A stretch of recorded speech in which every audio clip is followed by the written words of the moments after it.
That's pretty good.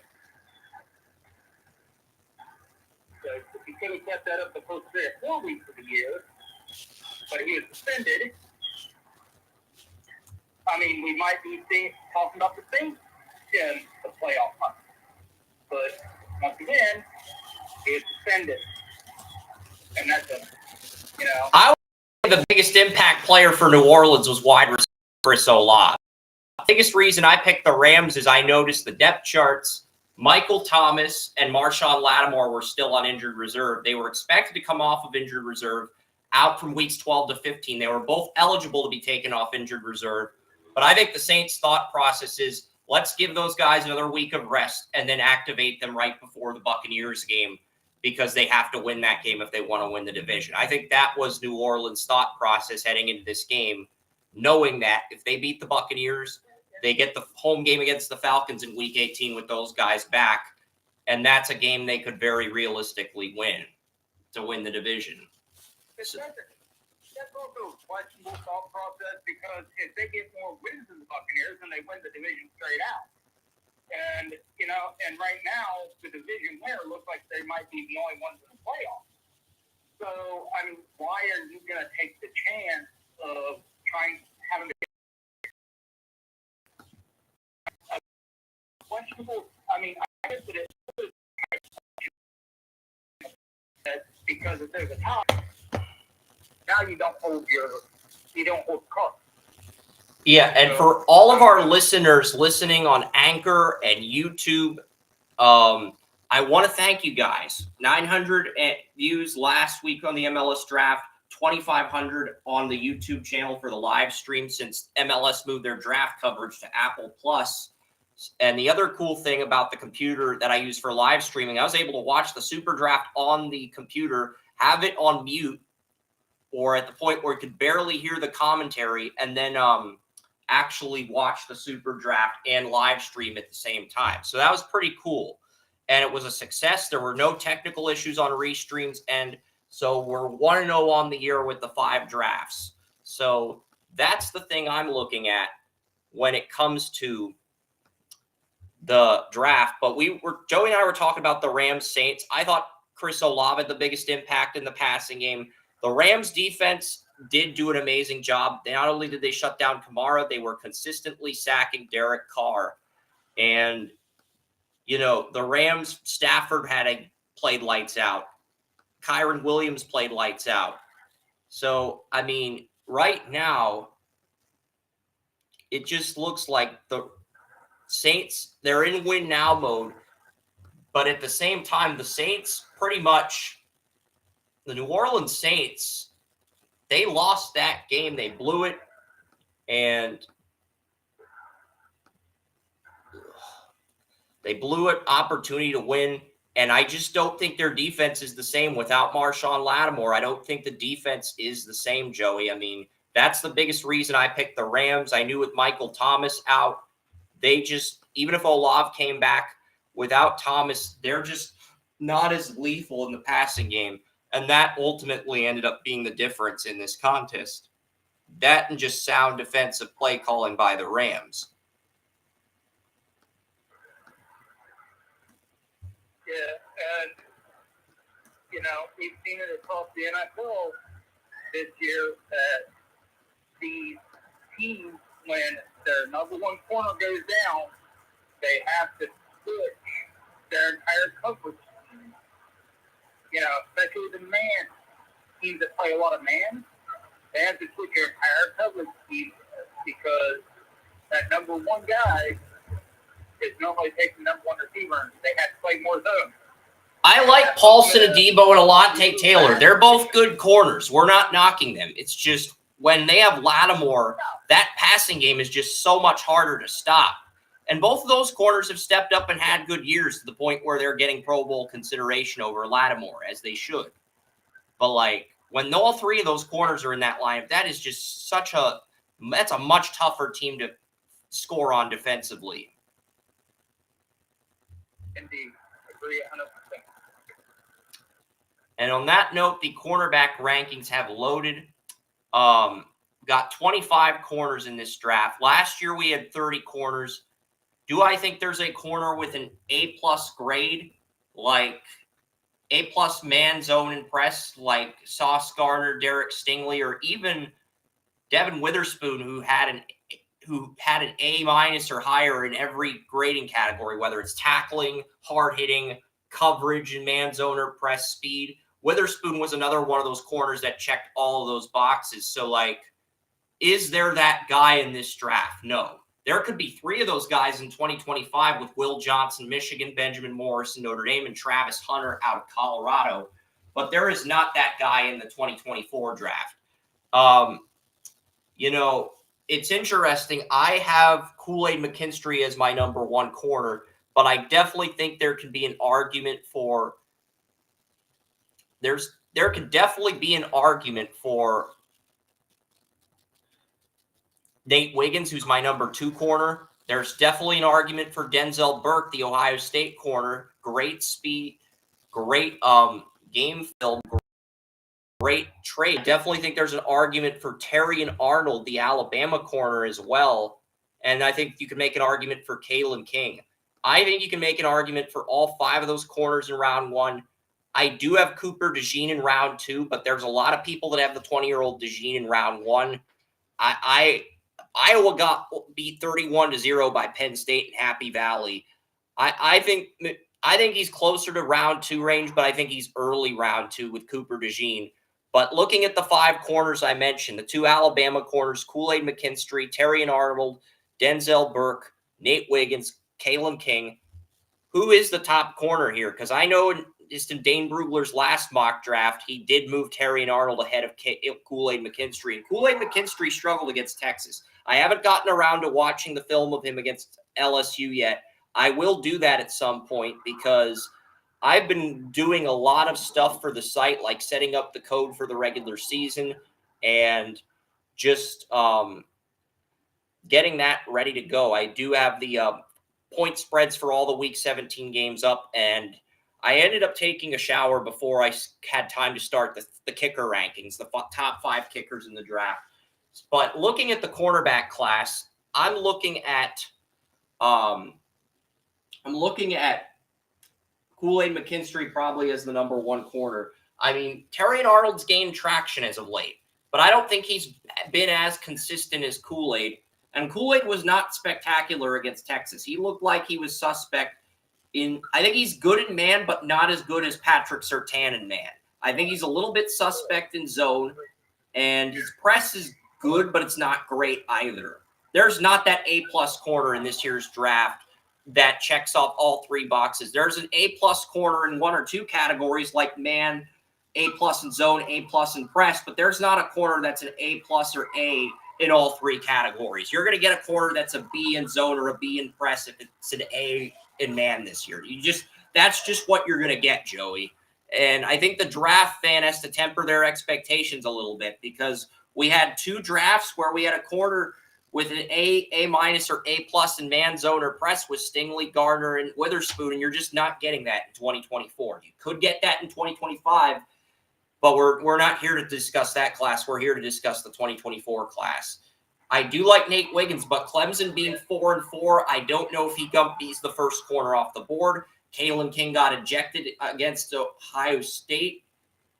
And Kalen King didn't get ejected. His touchdown got negated. And because Kalen King recovered a fumble for a touchdown against Ohio State, but that got negated due to a penalty. And he got burned by Marvin Harrison Jr. Arnold's good game at the right time, but I still think Kool-Aid McKinstry is a little bit better. And there's just not that clear, definitive number 1 corner. I do have Denzel Burke in the first round as well.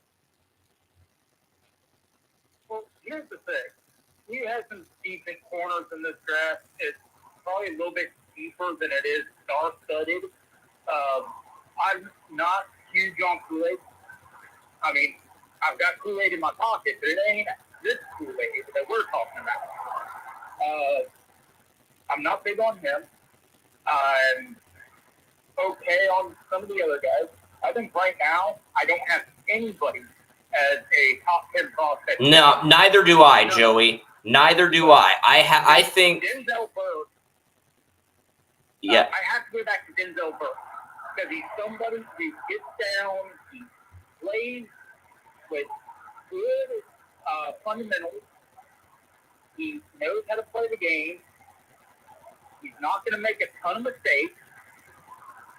And in a class where you have guys all over the place, where it's a lot of argument about who's the top corner, because none of these guys really stand out, I'm looking at a guy that I can plug and play with good athleticism, who can develop into a star, and who has fewer question marks than the other guys. And that's Burke.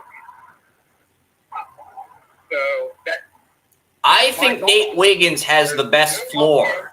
You seem to think Denzel Burke is the best floor. I think Nate Wiggins out of Clemson is the best floor, but I think Kool-Aid has the highest ceiling. But he was bad. He missed some assignments against Texas. He did well in some plays against Texas, but he also missed some assignments against Texas.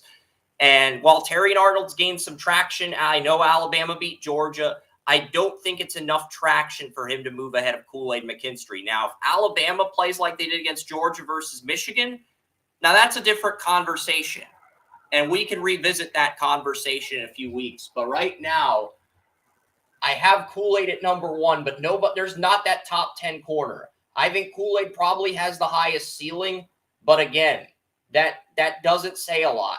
I don't think he has the best floor. I think Nate Wiggins has the best floor. Joey seems to think Denzel Burke has the best floor and the best ceiling, but he needs to revisit the tape to double check that. Just from a technique standpoint, I do think Denzel Burke has one of the better techniques in this draft as far as using his hips, backpedaling into coverage, and just making basic plays. And then you look at cornerback 4, I have Terry and Arnold. There are a lot of people that have Terry and Arnold as cornerback 1 now. I know Pro Football Network moved him ahead of McKinstry. I'm not ready to go there yet. I got to revisit the tape in the SEC Championship. I've got to revisit the tape from the other Alabama game against LSU, because I've got 2 Alabama LSU game. I've got 2 more Alabama games to watch outside of the Texas game. Kalen King is my number 5 corner, but I think he's more of a late first round corner at this point, Joey. And as far as just A-plus corners, I think there's 1 A-plus corner in man coverage, Cam Hart out of Notre Dame. I think there's 1 A-plus corner in zone coverage, Quinion Mitchell, Toledo, and 1 A-plus corner in press coverage.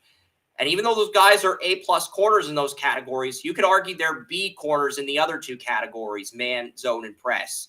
So that's why those guys are listed as day 2 picks.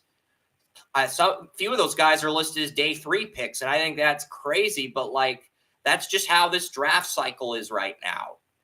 So that's kind of why this is considered a deeper cornerback class for that reason alone.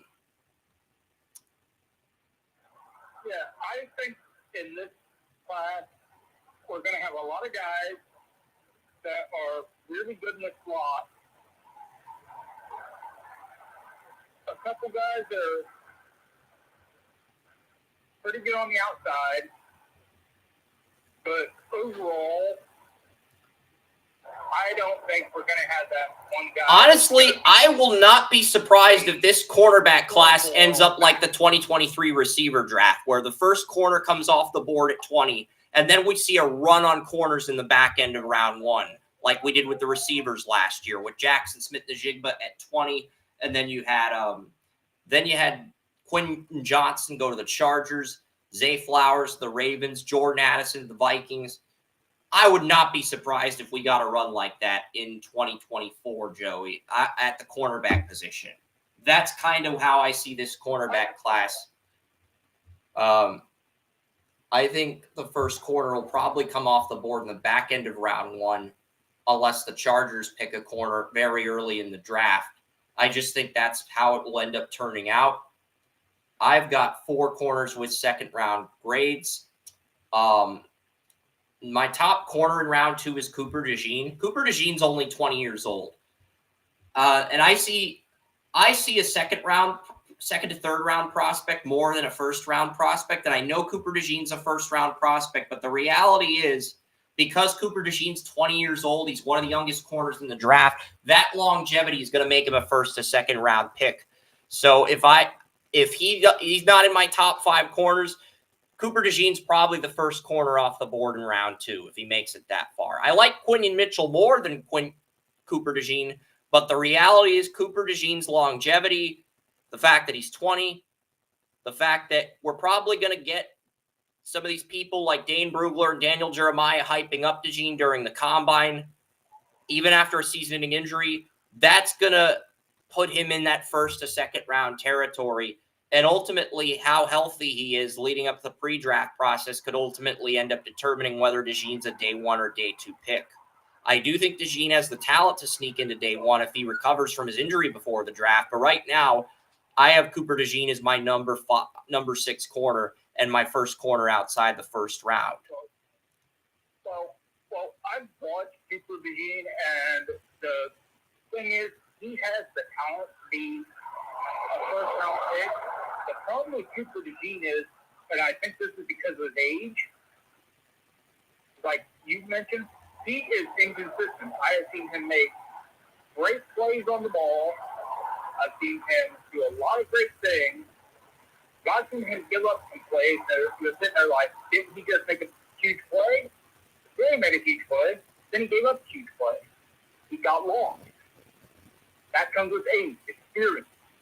When you've played a number of defenses, when you learn different things, the experience factor does come into it.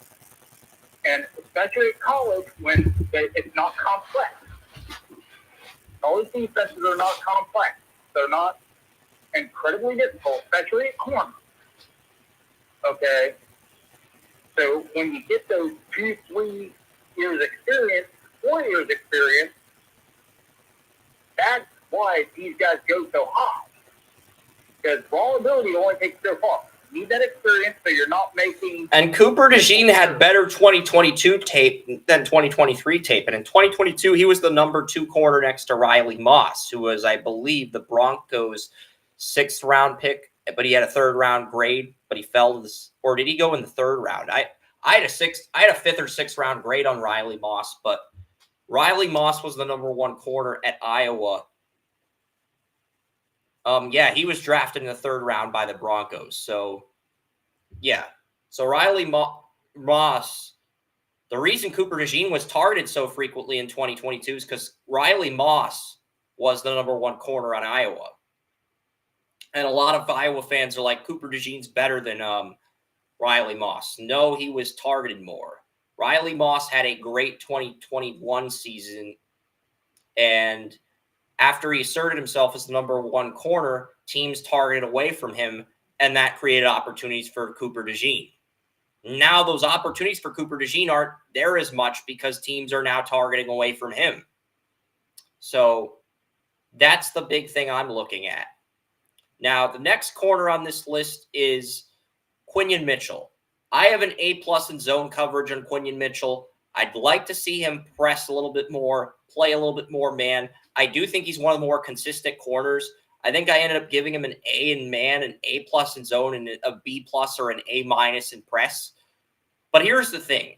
Toledo lost 3 of their defensive linemen to injuries in the MAC championship. Well, 2 of their they lost both edge rushers to injuries, and their defensive tackle got ejected for targeting. Miami, Ohio ends up winning the MAC championship, but, Toledo played well defensively to the point where I don't think it's going to hurt Quinion Mitchell's draft stock. Quinion Mitchell's the best MAC corner since Sean Bunting Murphy, and I think he's better than Sean Bunting Murphy personally. But I think the 40 time is ultimately going to be what determines his draft stock. 3 scouts have commented on his 40 time. 2 scouts said Quinion Mitchell runs a 4.5. The other scout said Quinion Mitchell runs a 4.35. Now, if Mitchell does run a 4.35, he could very easily be the first corner off the board. And it wouldn't surprise me if he ended up vaulting all the way into the top half of the draft as a result. Because the technique and coverage is there.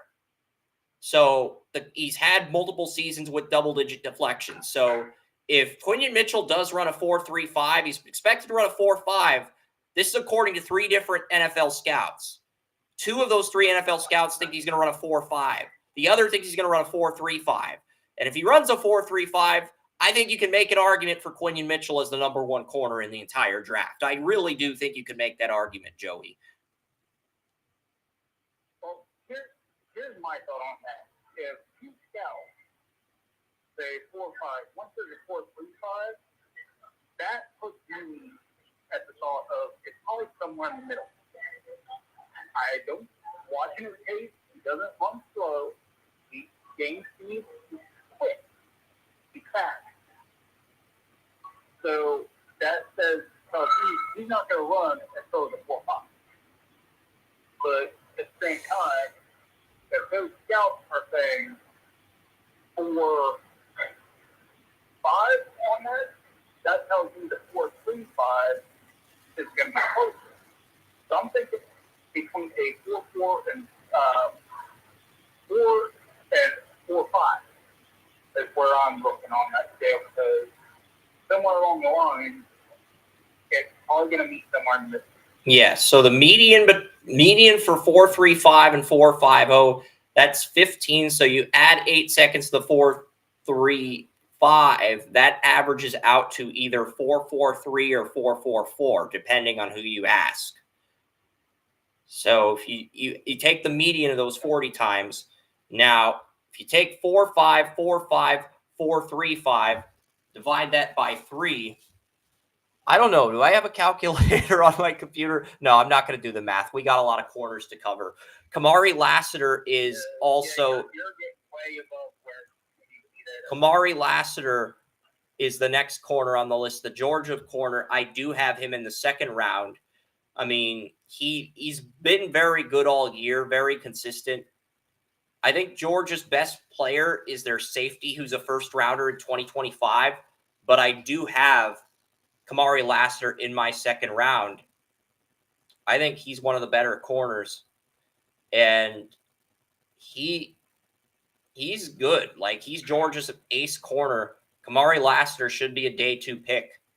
Can he sneak into day 1? If he has an amazing combine, it's possible. But right now, I'm looking at him as a clear, solid, but not spectacular day 2 pick. And then wrapping up the round 2 corners, this is a corner I'm higher on than the consensus. Only cornerback to earn an A+ in press coverage from me, and that is Kyrie Jackson out of Oregon. I have seen him in the 4th or 5th round in most draft simulators, but I think he's a 2nd round talent. He has accepted his invite to Mobile. He's going to go be in the Senior Bowl. So, and I did get a media pass for this year's Senior Bowl. I don't know if I'll go yet, but that's a conversation I will have at a later date. Because I made plans with my older brother to go to Boston to scout Macklin Celebrini, the number 1 pick in the NHL draft. I'll tell you guys about that on next week's show or later in this show, but not today, not right now. We got to get back to Kyrie Jackson. He's the best press corner in this draft, in my honest opinion, regardless of what his 40 time is. And if his 40 time knocks him down to the 3rd or 4th round, fine. But just based on physicality, based on press coverage, I think the best press cover corner in this draft is Kyrie Jackson out of Oregon.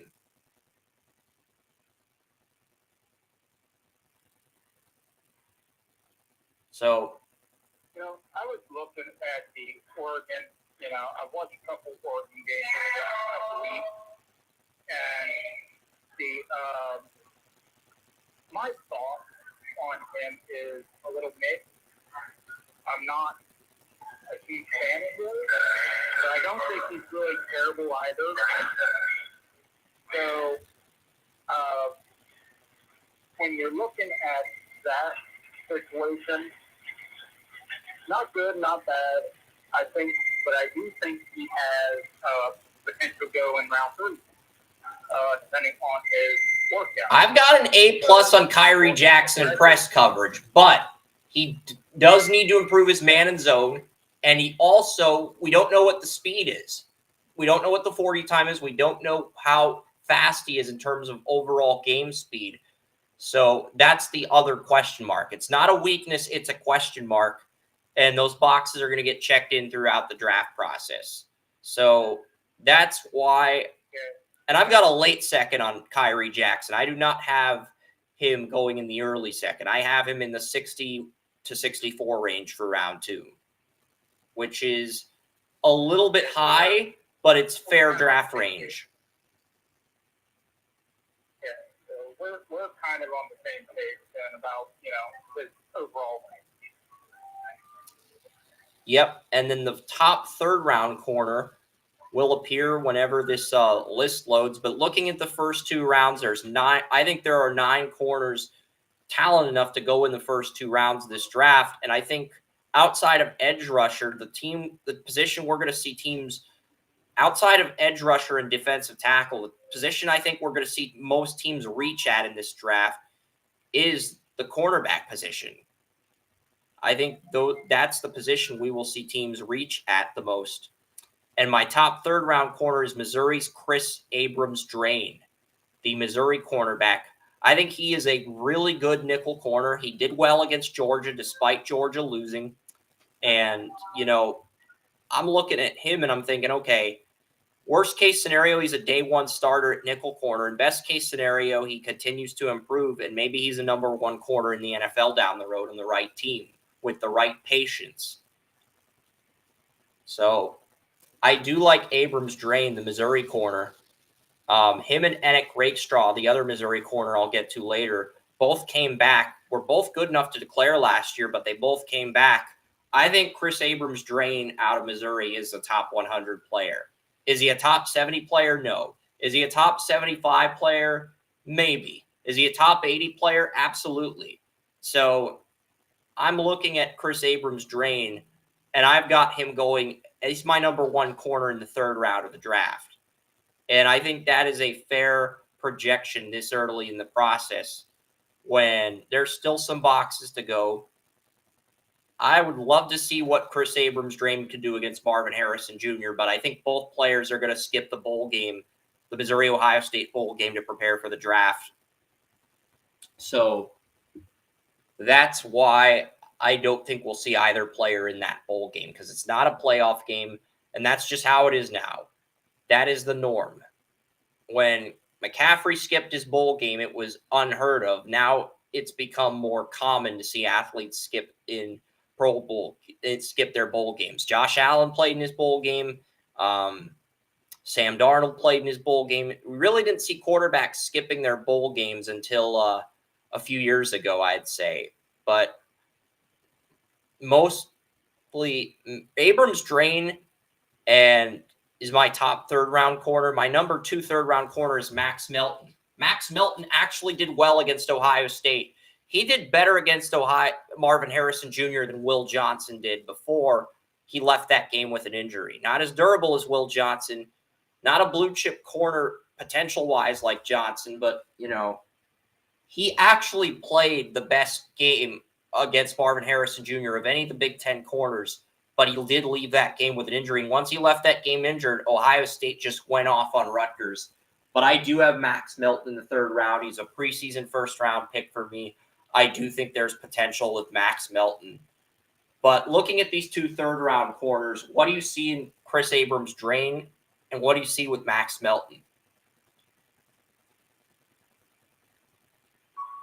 Honestly, I think that's where you're probably going to start putting your draw on. Not that those guys aren't good enough that they can't do it, but I think that's where the start at nickel corner quickly just kind of evaporates. I don't think there's that. I don't think either one of those guys are plugged in as your 3rd corner. I don't think either one. I think both of them are going to have to sit a year or spend time at 4th or 5th corner rather than.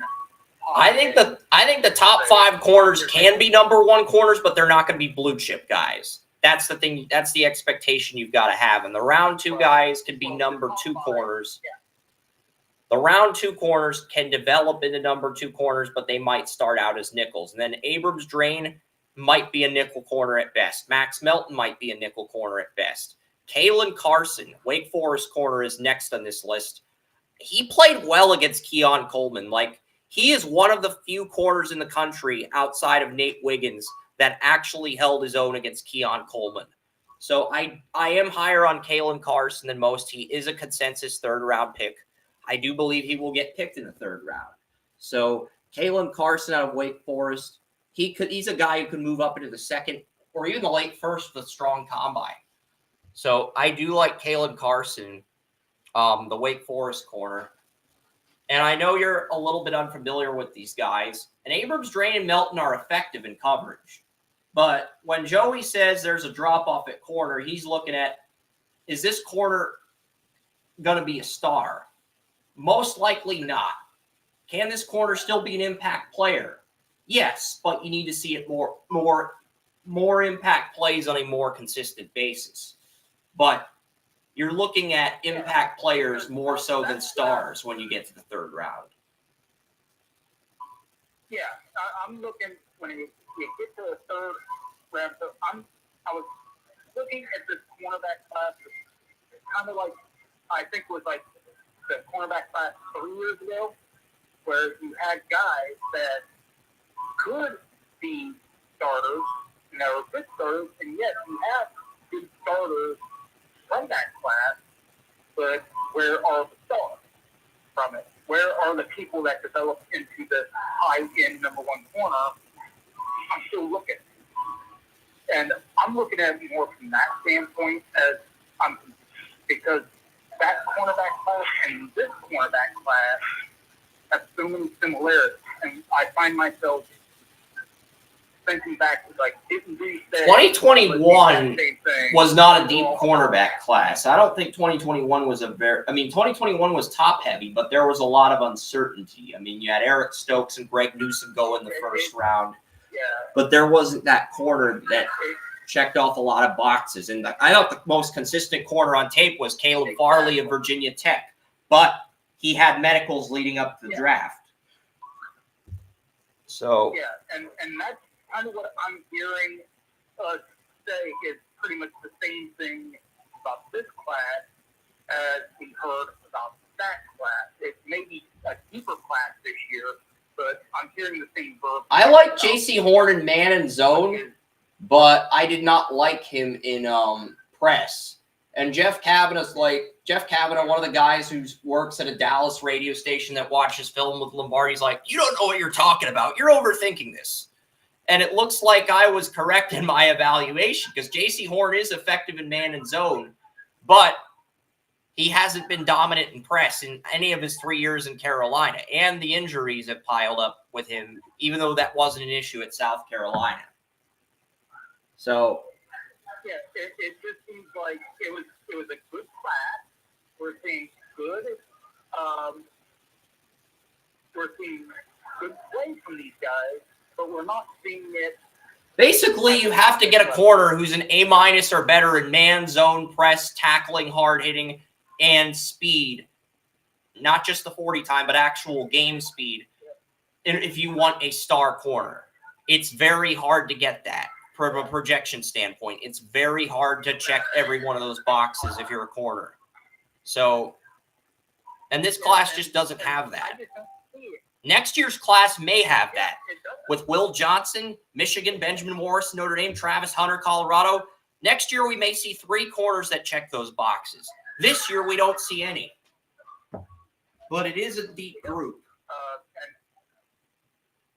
And I don't think we saw any in that class. I don't think we see any in this class. Deep, yes. Chance for some starters to come out of it, yes. Chance for some impact players to come out of it, yes. 2022, we had Garner and Stingley. In 2023, we had Witherspoon. Some people and Christian Gonzalez was great in press coverage, but needed to improve his man and zone. He sort of addressed those concerns throughout the pre-draft process at pro day workouts. But scouts put more stock on his tape than him addressing those concerns, which is probably why he fell to the Patriots at 17. So I'm just looking at the next corner. Go ahead. For me, it is more of, we haven't seen these guys address these concerns because we're not that far along the process yet. at least not on a major level.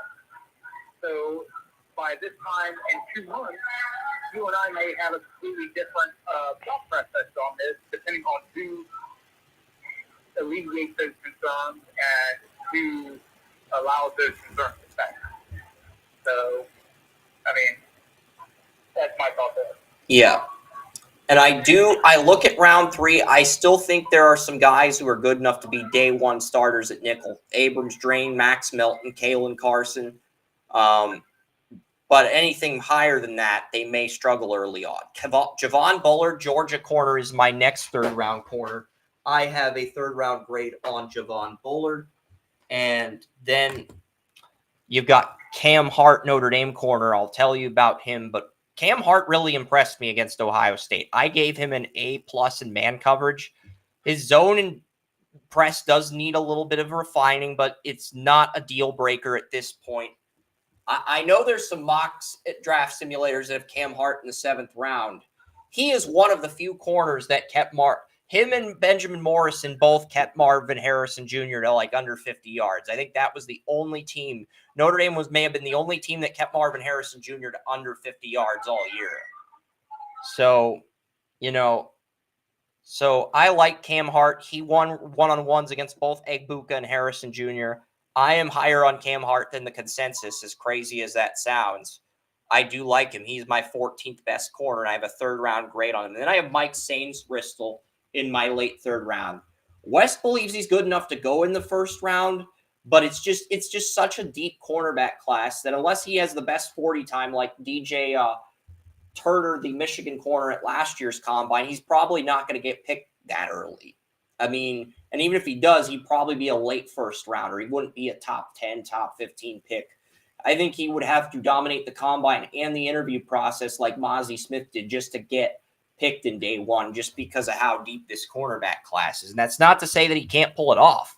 I just think his draft process has to be that dominant. He has to run the fastest 40 like DJ Turner did, and he's got to dominate the interview process like Mozzie Smith. Now, can he pull that off? Yes. Is it a long shot? Absolutely, it's a long shot. So that's really what I'm looking at when evaluating third-round corners. But Kalen Carson, Wake Forest, Javon Bullard, Georgia, Cam Hart, Notre Dame, Mike Sainz-Ristel, Notre Dame. What have you seen from these guys that you like?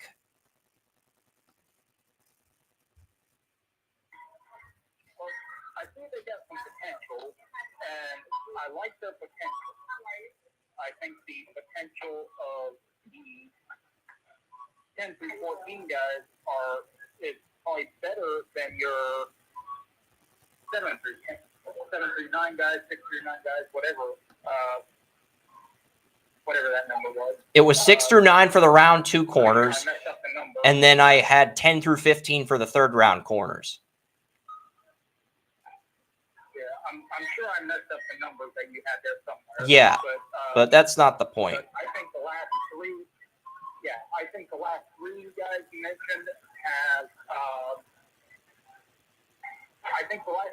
you mentioned have a lot of potential. I really like that potential, but I think there are glaring flaws.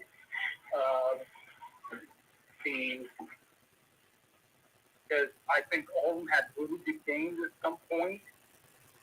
A couple really good games against really good competition, but at the same time, they show that they may not be ready for the limelight. And that's more than I can say about a couple of the guys earlier. Yeah. So I'm looking at that and saying, okay, now there's some really good value late. And I think there's a chance for a couple of steals late. But these guys haven't shown enough to warrant a high pick. I think the ones that play in the bowl game, I think they're the ones we're really going to have to look close at, because I don't know all the bowl games. I'm sorry. We're going to have to look close. And some of these players, they opt out of the bowl games. If it's not a playoff game, they'll opt out of their bowl game if they know they're going in the first 2 rounds. And that's the problem. And the other thing is, other guys who know they're good enough to get drafted in the 3rd or 4th round but want to improve their draft position, they'll enter the transfer portal if they're unhappy with the program. Like, there's not a lot of turnover at Georgia, but there's turnover at other schools. And it's made our job as draft evaluators harder. You just brought up something that I heard on a podcast. It was the bullpen with Adam the Bull, and he had on Sean Salisbury. And Salisbury reamed the new system with the transfer portals in a very political way. You know, Salisbury's not going to ruffle too many feathers. He's on way too many shows to ruffle too many feathers. But he did it in a very politically correct way, a very nice way.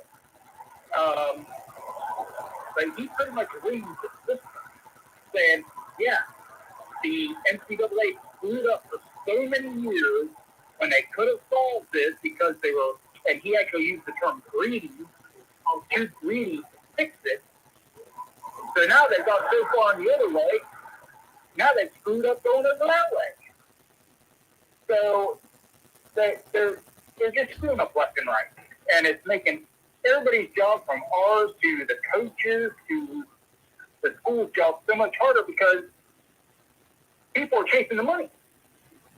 That's all they have to do. It's like, oh, I'm not getting enough playing time. Let's go to a bigger school where I can get the playing time, get a couple deals, and make more money.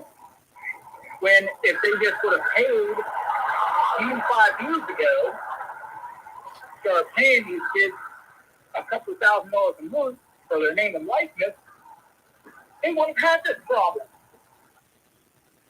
So when you mention the transfer portal, all I'm thinking of now is Sean Salisbury just going off. Cam Ward has entered the transfer portal. Dylan Gabriel, a quarterback I had a 4th round grade on, transferred to Oregon. He's replacing Bo Nix. Riley Leonard, Duke quarterback that I had the 4th or 5th round. I know Brugler had a 1st on him at the beginning of the year. So did Mel Kiper. He transfers from Duke to Notre Dame, with Duke's coach leaving for Texas A&M, replacing Jimbo Fisher. So, yes, there's been a lot of movement in that respect. Cam Ward's in the portal. Washington State quarterback. Has good throwing power, good throwing accuracy, good footwork. Needs to improve his progressions. He went from 1 to 2 progressions. I think he went to 3 progressions in one game this year, but still a work in progress. And Cam Ward, because he's not that consensus, there's a lot of draft people that watch film that like Ward enough to take him in the 3rd round, but Cam Ward, Washington State QB's in the portal this year. Because he's Cam Ward, I read something, I think it was this morning or last night, that he signed with Duke. I think it was him. It was either him or the Florida quarterback. One or the other signed with Duke. It is. He's still currently in the portal. He is not transferred anywhere. And Jordan Travis got injured, which is the biggest reason Florida State missed the playoff. We'll dive into that maybe on next week's show when we talk about the playoff games. But looking at these 4th round corners, Josh Newton, TCU, Nehemiah Pritchett, Auburn, DJ James, Auburn, Johnny Nixon, Penn State, TJ Tampa, Iowa State. These are guys who may develop into nickel corners 2 or 3 years into their NFL careers, but all of these guys look like backup corners right now. They look like dime corners, number 4 corners on a depth chart. I look at the 3rd round corners. I say, okay, some of these guys may max out at nickel corner, but they're good enough to come in and start right away as nickels. And then I look at the 2nd round corners and say, okay, these guys are good enough to be number 2 corners, but they may have to start out at nickel and develop for a year. And then I look at the 1st round corners and I'm thinking, okay, these guys all have the upside to be number 1 corners, but they're not blue chip corners like Stingley, Weatherspoon, or Sauce Gardner. They're not corners, they're stars. I do not see Nixon ever getting past the nickel dime corner situation. He does not have the athletic ability. he's aggressive enough. He does not have Nixon, who are you talking about? The Penn State one. Oh, yeah, Dixon, Johnny Dixon. I thought you said Nixon. You said Dixon. Go ahead. Yeah. Yeah, he does not have the athletic ability to get to past the nickel dime corner situation. He's aggressive. He's a pretty good passer. If he goes to the outside, he will get beat to a pulp in the NFL. Yep. So I think he has potential to be a mainstay and somebody to make a very good living for a very long time, barring injuries, in the nickel dime situation. Do not put him on the outside. I do not believe he has potential to do much on the outside. Yeah, and that's the case with a lot of these fourth-round corners. I know some of these guys like Josh Newton, DJ James, Prickett, Johnny Dixon, TJ Tampa are all going to Mobile, but, like, here's the thing. Colorado scored 45 points on TCU's secondary, and PFN has Josh Newton in the third round despite this, and I'm like, no. I don't think any of these guys are third-round corners. If Auburn had beaten Alabama and their corners hadn't given up that touchdown on 4th and 32, you could make a case for Pritchett or James. I think they're both day 3 players at the moment. I mean, New Mexico State came into Auburn and beat Auburn in their own stadium. And it was clear Auburn was looking ahead to Alabama at the time. But, you know, and then Johnny Dixon, you mentioned him. He was number 2 corner on Penn State, but he just doesn't have the game speed to keep up with number 2 receivers in the NFL. And TJ Tampa, another corner in Iowa State. Effective corner, productive corner, but Iowa State had some games where their secondary gave up 40 points. So a lot of these corners feel like backups who could come in and start at nickel if an injury were to occur. That's just how I look at the fourth-round corners in this class. I think you are looking at dime corners who could develop in the nickel corners but are never going to have the game speed to be number 1 or number 2 corners in the NFL. And I think that makes this cornerback class, it's still a deep cornerback class, but it's thinner compared to recent years at the position. I think this cornerback class resembles 2020 more so than 2021, because 2020, you had a very deep cornerback class in the first 3 rounds. And then rounds 4 through 7, it just felt sort of thin at corner in 2020.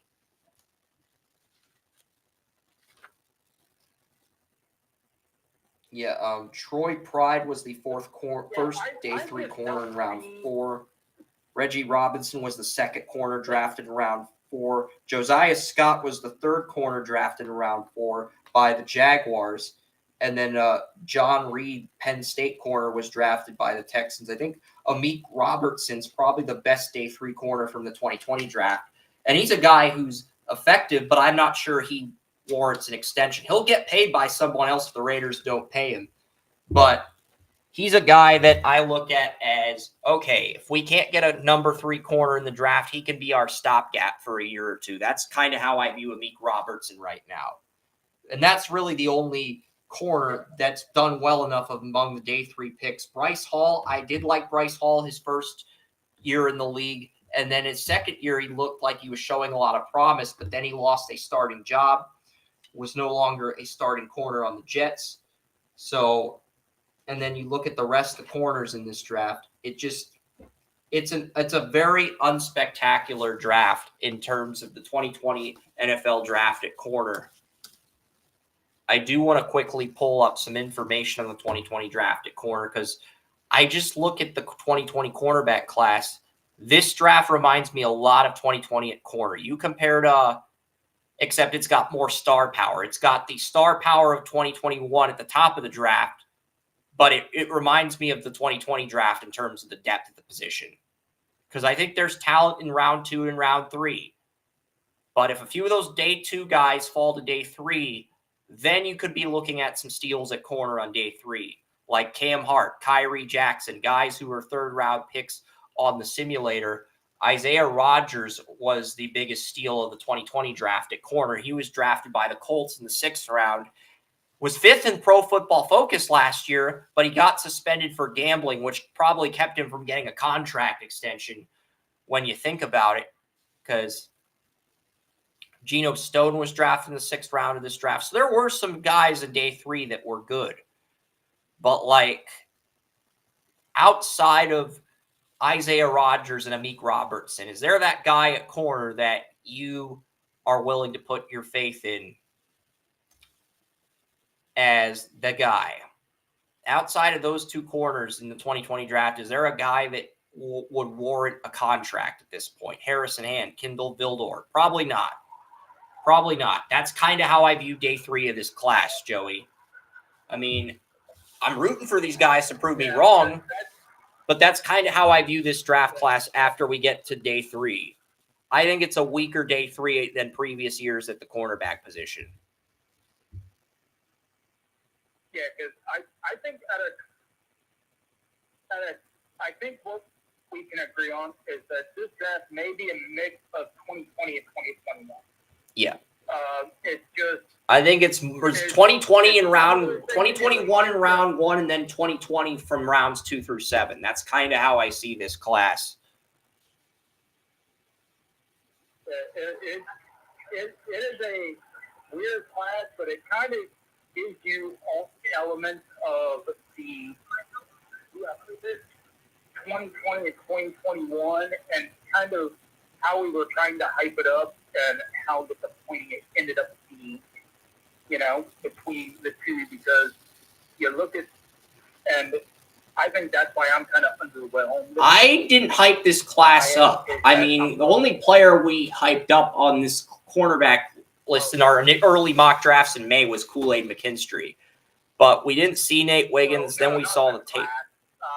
This class has been produced. We tried to hype up those classes. Yeah, we hyped up 2020. It was pretty, but 2020 did have guys like the Bears corner, Jalen Johnson, Trayvon Diggs. I did like Christian Fulton, but he's been disappointing. I did have a first on Christian Fulton, by the way. He's been better than Damone Arnett, the Ohio State corner the Raiders took in the 1st round of that draft, but that's not really saying much. I've got 2 5th-round corners. Willie Drew from Virginia State, small school corner, 11 deflections, Senior Bowl invite, and Fentrell Cypress II, Florida State corner that's not playing in Florida State's bowl game because they missed the playoff. If Florida State had made the playoff, all these underclassmen would be playing in the game, but because they get Georgia in the Orange Bowl, they're not playing in that game. But I do have a 5th on Fentrell Cypress. As far as Willie Drew and Fentrell Cypress, I think the floor for these guys is quarter corner, number 5 corner, and I think the ceiling is nickel. I think realistically, you're looking at a high-end number 4 corner in the right system, a corner that you can bring in on dime packages who will contribute situationally, but you can't expect much more from him than that.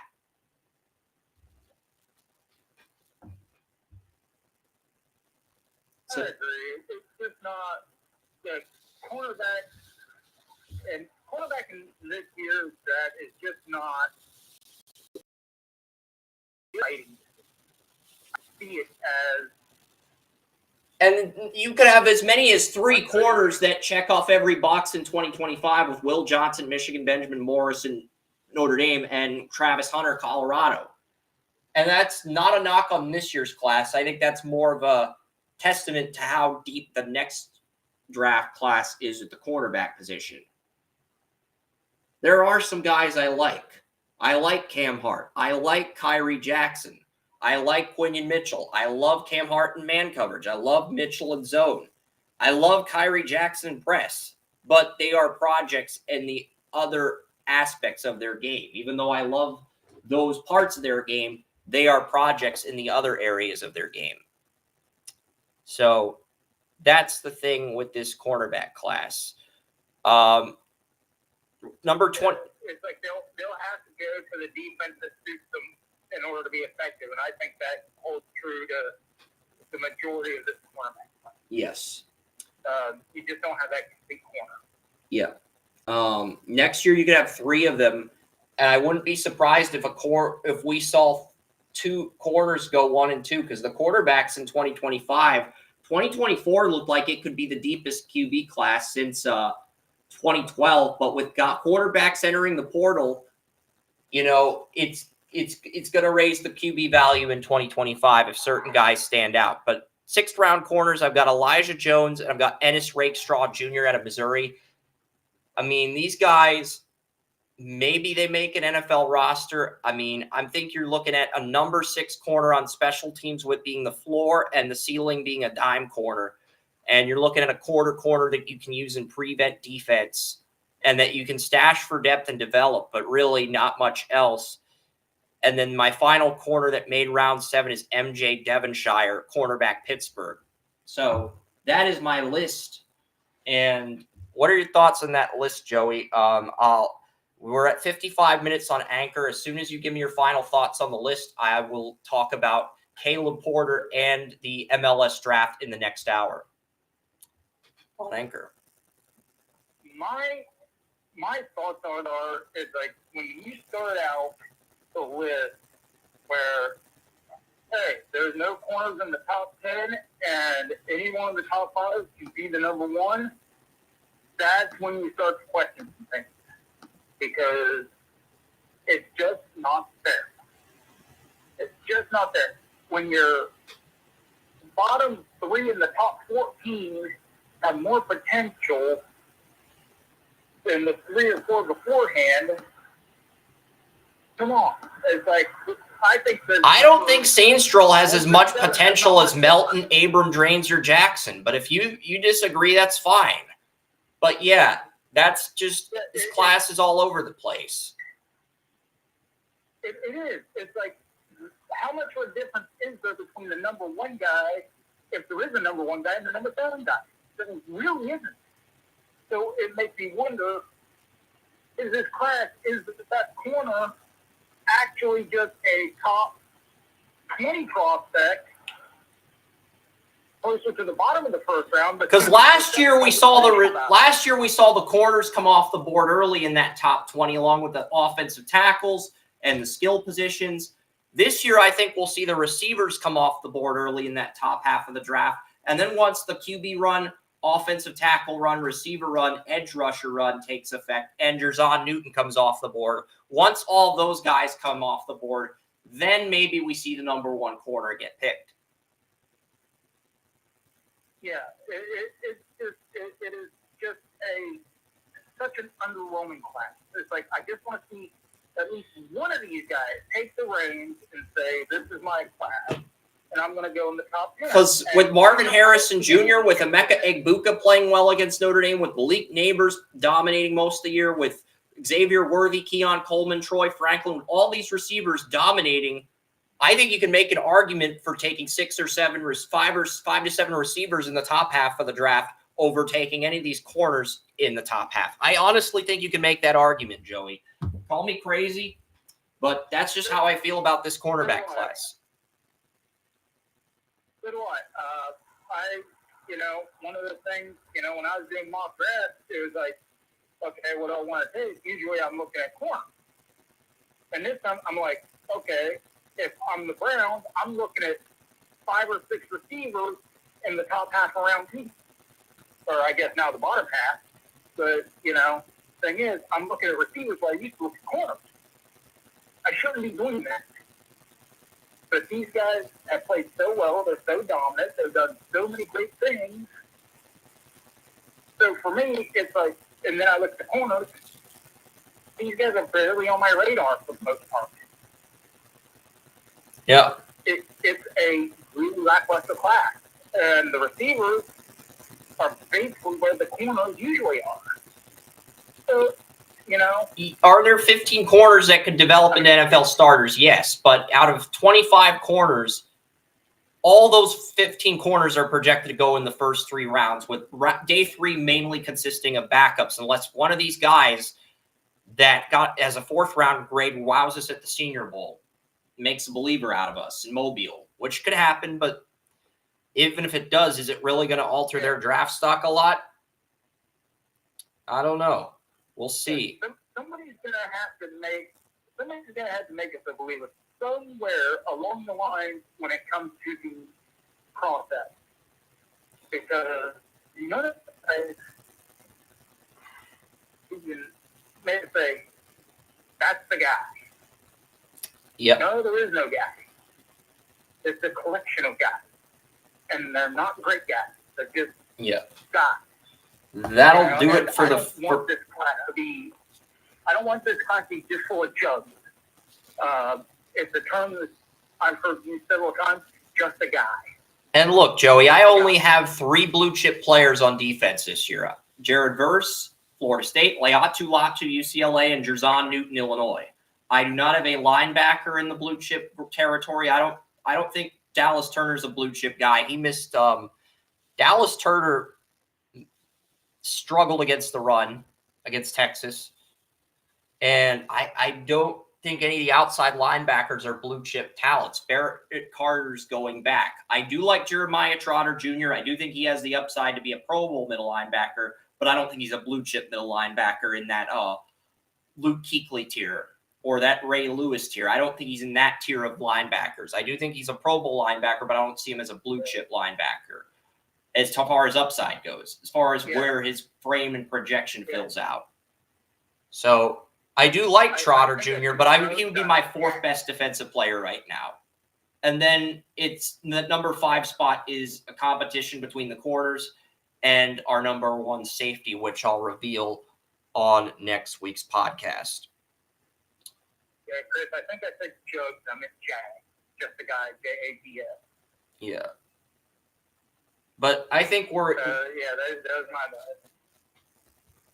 I think we have the same thought process, though, as far as the defensive players go. I mean, our rankings might be a little different, but Jared Verse, Jerzon Newton, and Latu Latu are my top 3. I think you can make an argument for Verse or Newton as the top defensive player in the draft, but I think they're both blue chip players. And then I have Latu as my 3rd best defensive player because it's 2 seasons with 10 or more sacks. The consistency's there. He wins a lot of pass rush reps. And then I think Trotter would probably be my 4th best defensive player. And then you can make the argument for cornerback 1 or Cameron Kinchins, the safety for Miami, as that number 5 player.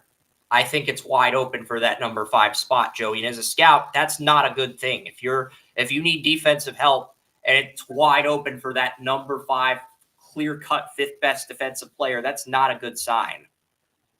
I mean, fans will tell you I'm overreacting, overthinking, but it's not a good sign. If you're picking in the top 20 and you have more defensive holes than offensive holes, that is a red flag. Like, you really got to pay attention to stuff like that. You do, because, you don't want to think yourself out of a great player, but then, too, you don't want to underthink it, because if you underthink it, then you're in trouble the same way. Yeah. So it's finding the happy medium. All right. Next set of news: the Caleb Porter, former Columbus Crew head coach. He won the 2015 MLS Cup with the Portland Timbers against the Columbus Crew. He won the 2020 MLS Cup with the Columbus Crew against the Seattle Sounders, the defending MLS Cup champions. Caleb Porter has been officially hired by the New England Revolution as their new head coach. After Bruce Arena got busted for apparently he was doing something illegal according to MLS and FIFA. The details were never released. He just resigned. And Rob Kraft, he interviewed 13 coaches. None of the 13 coaches he interviewed impressed him. But then Caleb Porter met with Rob Kraft early last week at like a restaurant that sells lobster rolls, reportedly. And like Caleb Porter was able to talk Rob Kraft into hiring him at the restaurant. That's how good Caleb Porter's interview process went. Because and Caleb, I know Bruce Arena's won 5 or 6 MLS Cups, but Bruce Arena had really good soccer teams. He had Ben Olsen. He had those 3 DC United teams that won the first 4 years of MLS. He had Landon Donovan and David Beckham on the Galaxy. Caleb Porter had to build the teams he was on from the ground up. Portland. He goes from Akron to Portland, and he wins an MLS Cup in his 5th season with the Portland Timbers. And then he goes to the Columbus Crew in 2019, or 2018. I actually got to meet him at the 2019 MLS draft in Chicago, took a photo with me, really cool guy, even took the top player on our board at Columbus's pick. And then in 2020, the Crew won the Cup during COVID. So when Caleb Porter got fired, I was surprised that he went an entire year without a head coaching offer. But apparently him and Rob Kraft met, and he impressed Rob Kraft so much he was actually able to talk him into coming into the office, sign some paperwork, and the paperwork is code for, we're going to offer you the job. As long as you sign the paperwork, you're our next head coach. And that's exactly what happens. Caleb Porter gets hired as the New England Revolution head coach on the day of the Super Draft. They have 10 of their 11 starters returning. And really the only position the Revolution needed to re-sign or improve at is striker. They have their wingers back. They have their central midfielders back. They have their defensive midfielder back. They have their back line back. They have their starting and backup goalie back. New England's got a lot back. But because Bruce Arena got fired the day before the New England Patriots season started, I think that kept the Revolution from making a deep run this year. But you bring in Caleb Porter, Joey, the coach who took two franchises that had talent but really didn't have that established star during their MLS Cup teams. I mean, he did have Darlington Nagbe, a player he coached at Akron, who the Portland Timbers drafted when he came to Portland as the guy he could depend on. And Darlington Nagbe, one of the better veterans in the league, 4-time MLS Cup champion. So, I mean, I think the Revolution are an interesting team to watch, Joey, because they're a striker away from having all the pieces to contend, and they end up trading their first and third round picks to Minnesota for $100,000 in allocation money. They only would have gotten $50,000 for the 20th pick, and I think they wanted to have at least $100,000. Trade their 2 draft picks in rounds 1 and 3 to Minnesota to get the allocation money, and they hire Caleb Porter. That tells me New England's in a win now mode, Joey. But what are your thoughts on this hire? Because I think it is a good hire for New England. I think this is probably the best hire Rob Kraft could have made for the New England Revolution to get a 2-time MLS Cup winner after firing. And you can make the argument what Caleb Porter's done with Columbus and with Portland, building those 2 franchises up so quickly, is arguably more impressive than what Bruce Arena did, because Bruce Arena just had better talent around him on the DC United and LA Galaxy. I'm not taking anything away from Bruce Arena, but there's a reason Rob Kraft fired him. So what are your thoughts on this hire? Because it is an interesting hire.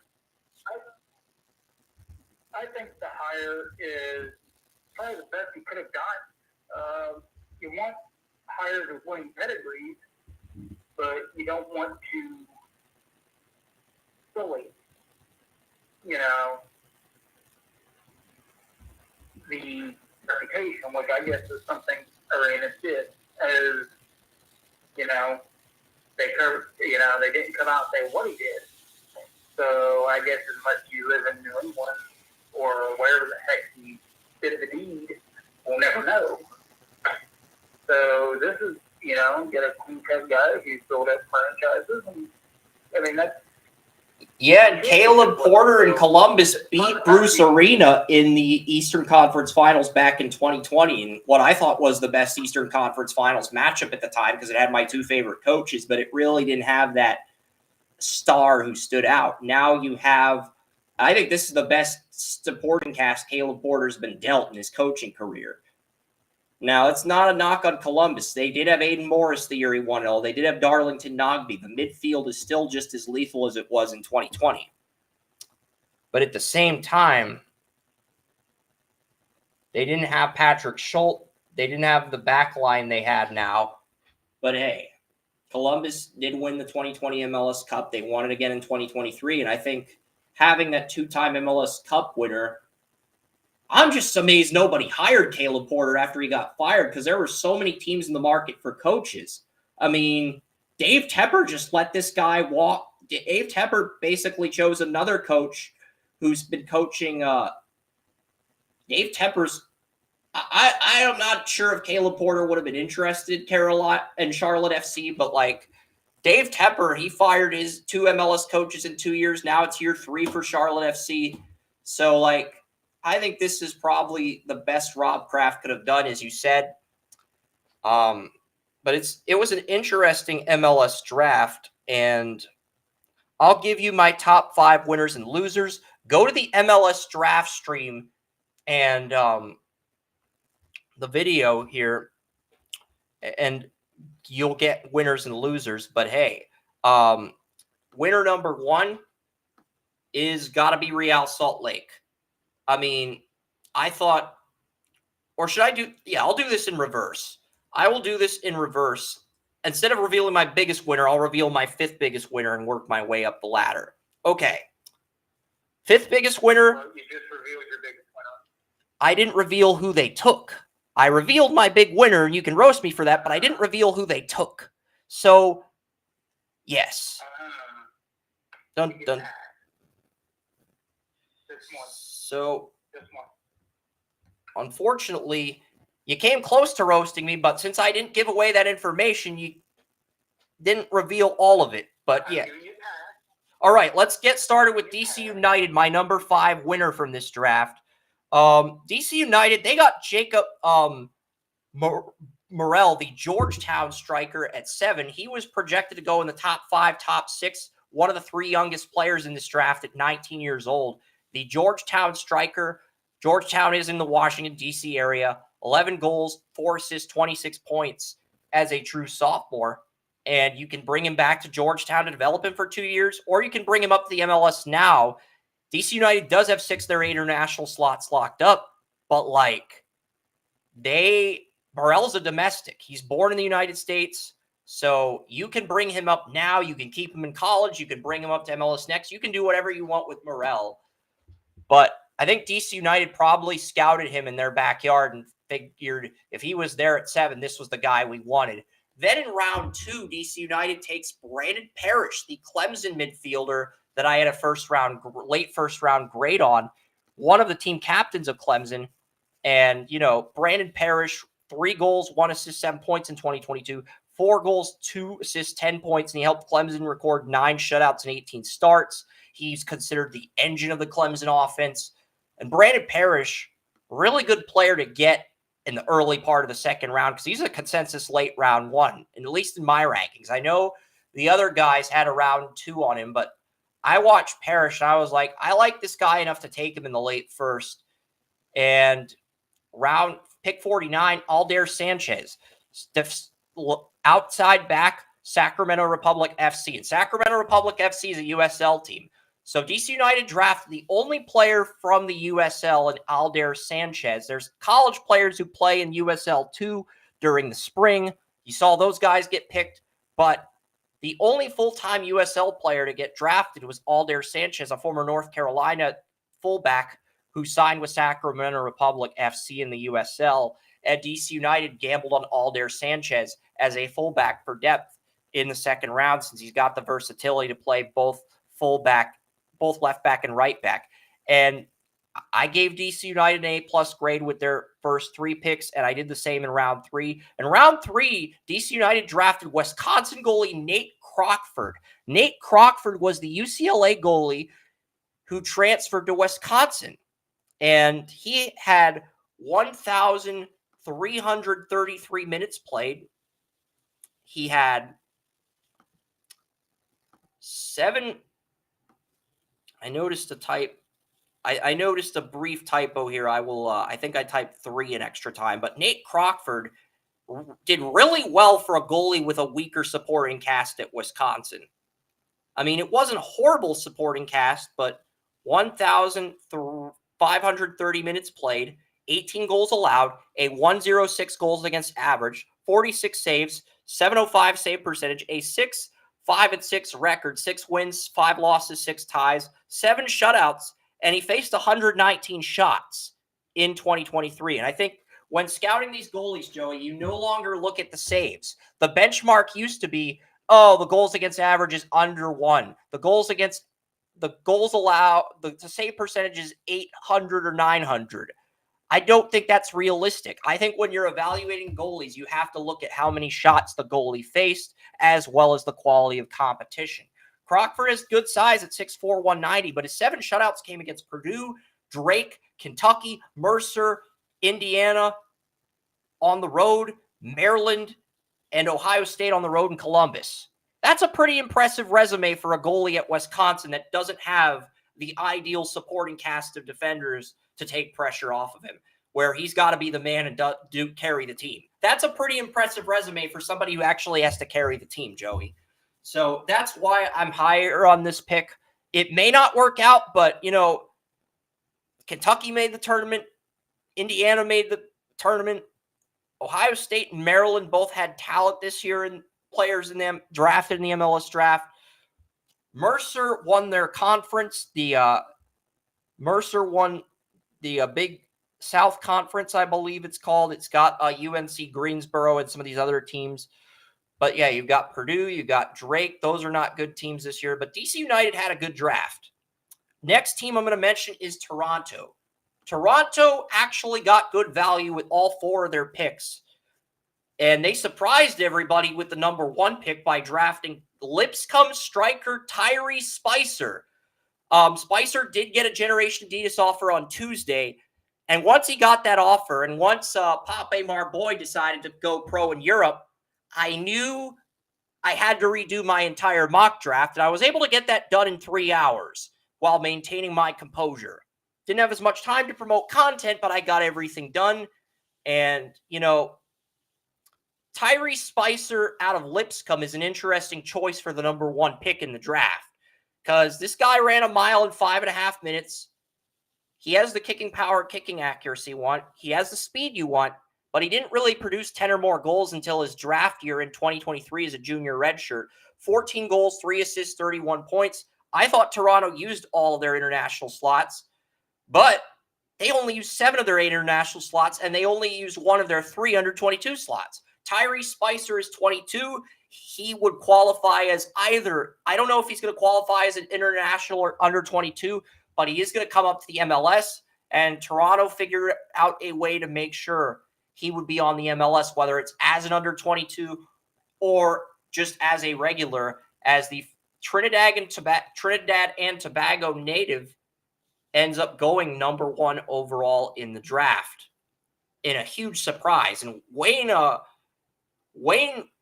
Rooney, the Duke midfielder that I had going the second round, was the number 2 pick. So this was a very interesting, very strange draft. I don't think we'll get this many surprises in the 2024 Super Draft, but I do think he did score on Indiana in the tournament. And this is the first player on the Lipscomb Bison's athletic program to ever go number 1 overall. So I do think that is interesting. And Wayne Rooney, the number 2 pick in this draft, also from Trinidad and Tobago. But Tyrese Spicer ends up going number 1 overall. And I know that was kind of a surprise pick. He apparently declined an invite to the MLS Combine. A lot of people look at that as a red flag, but we saw the same thing with Shakur Mohammed, the consensus number 1 prospect who went 2nd overall. He was not at the MLS College Showcase. He got drafted very highly. So 2nd year in a row, we've seen an international player not at the MLS College Showcase, and that player ends up getting drafted a lot higher than where they're projected to go. But, they're committed to Tyrese Spicer. He's their guy. I do think it's an interesting pick. It's an unconventional pick, but it's an interesting one. Joey Mayer, the younger brother of Jack Mayer, who had helped Indiana record 40 shutouts in 4 years, very consistent center back, 6'2", 160, ends up going to Toronto at pick 30. He's a domestic-born player, so he will be able to come up right away. And I do like that pick. Toronto does need a center back. I think Mayer may be a guy. I know Tyrese Spicer's probably going to start day 1, Joey, but Mayer's a guy at the very worst. He will come off the bench and give you minutes. And for a team like Toronto that has Luka Gavrin, their 2022 second-round pick out of St. John's, and they just lost their team captain, their 11-year team captain, Michael Bradley, to retirement, and they are a complete mess everywhere else. For a team like Toronto to come into this thing and have a good draft, it takes a lot of years off the rebuild. It's like, yes, you're probably not going to contend until 2027, but if you hit on these picks, you've got a shot to contend by then. And you have 5 players you can build your team around. Patrick McDonald, central midfielder for the Indiana Hoosiers. 3 goals, 5 assists, 11 points, helped Indiana record 8 shutouts. He has 1 more year of NCAA eligibility, and he will not require an international slot. So you can bring him up to MLS Next, start him, or you can bring him up to the MLS as a bench player. And then right winger Fletcher Bank, who I had going to Atlanta at 19, ends up going to Toronto at 85 in the 3rd round. And Toronto did need a right winger. So, hey, Toronto got really good value with all of their picks. And this is a team that has no identity. And I cannot stress how huge that is, Joey. If you're a team that you have a goalie who was a 2022 second-round pick, he gave up 12 goals in 4 starts, and your 11-year captain retires, that is a huge loss. You're going to suck for a while unless you have a really good draft. And for Toronto to get 4 quality players they can build their team around, 2 teammates on Indiana that were multi-year starters, to get Tyrese Spicer out of Lipscomb and Fletcher Bank, the Stanford player, had a first-round grade on an 85. That's huge for Toronto. It accelerates the rebuild a little bit. But at the same time, if you tell your fan base, even if we hit on these picks, we're not going to be contending until 2027 with good drafts in 2025 and 2026, your fans don't want to hear that. So you're going to have to go out and spend some money on attracting some free agents. But hey, kudos to Toronto. First time since 2007, Toronto had the number 1 pick. They took Maurice Edu then. It worked out for them then.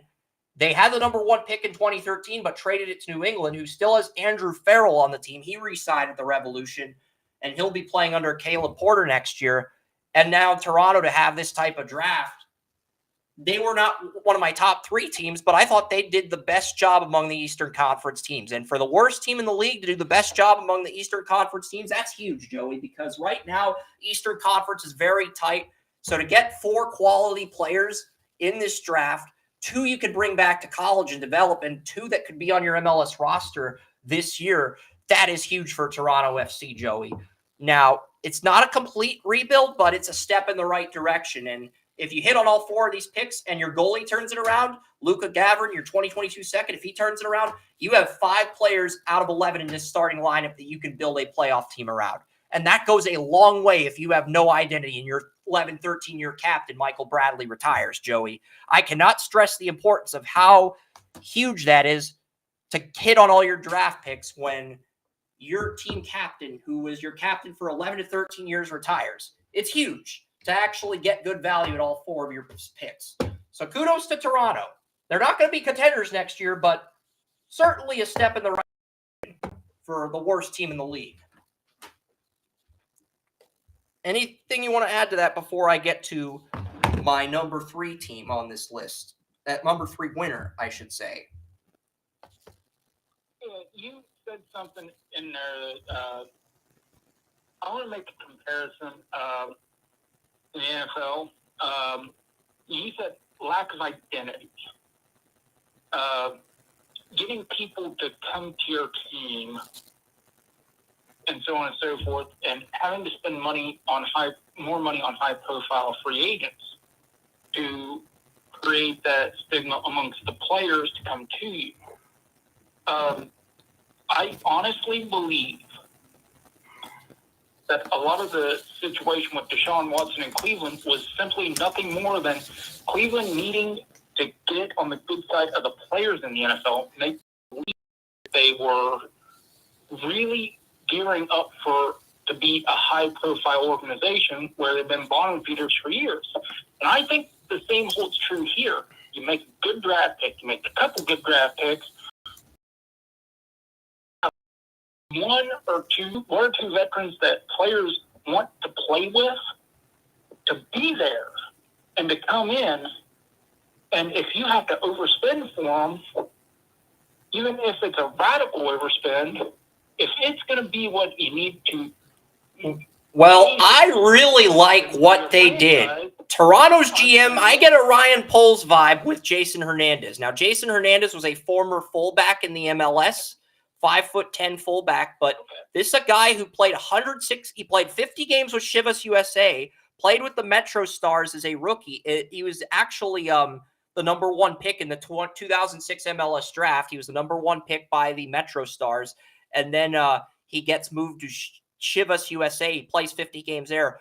he gets picked up by the Earthquakes in the expansion draft in 2007, and the San Jose Earthquakes are like the Cleveland Browns of the MLS, because the first San Jose Earthquakes team that won 2 MLS Cups with Landon Donovan relocated to Houston after that, and they won a few MLS Cups after relocating from San Jose to Houston, just like the Browns did with the Ravens. And then San Jose gets a relaunch. San Jose gets a relaunch, and when the Earthquakes relaunched their team, they picked up Jason Hernandez, who had 160 games with the club and 13,859 minutes.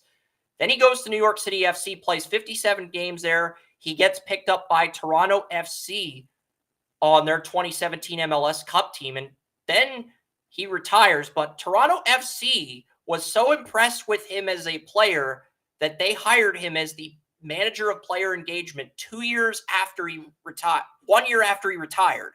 And then 2 years after that, he gets promoted to assistant GM and player personnel engagement strategy consultant. And then in June of 2023, Jason Hernandez gets promoted to general manager.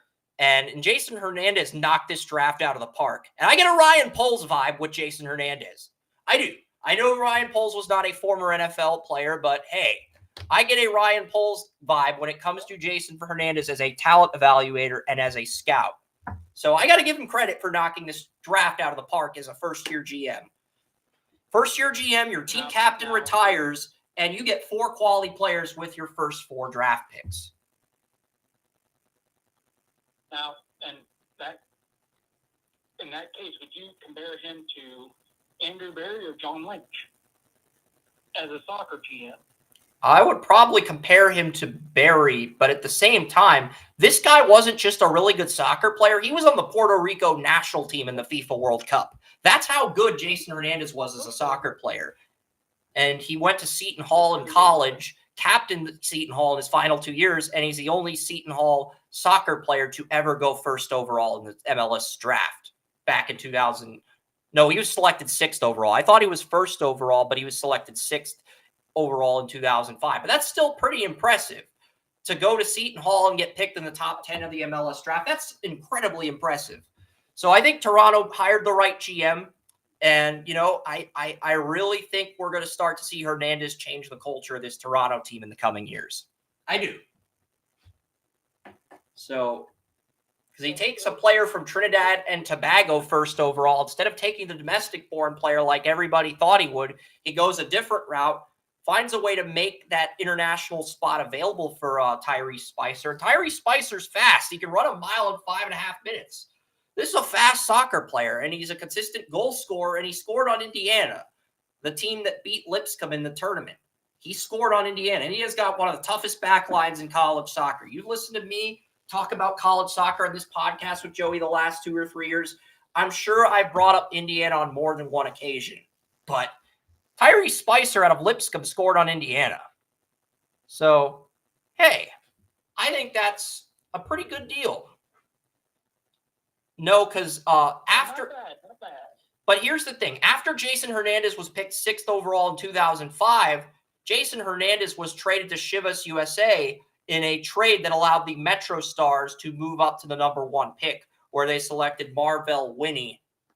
And Marvell Winnie, he was in the MLS for... He was in the MLS for 11 years.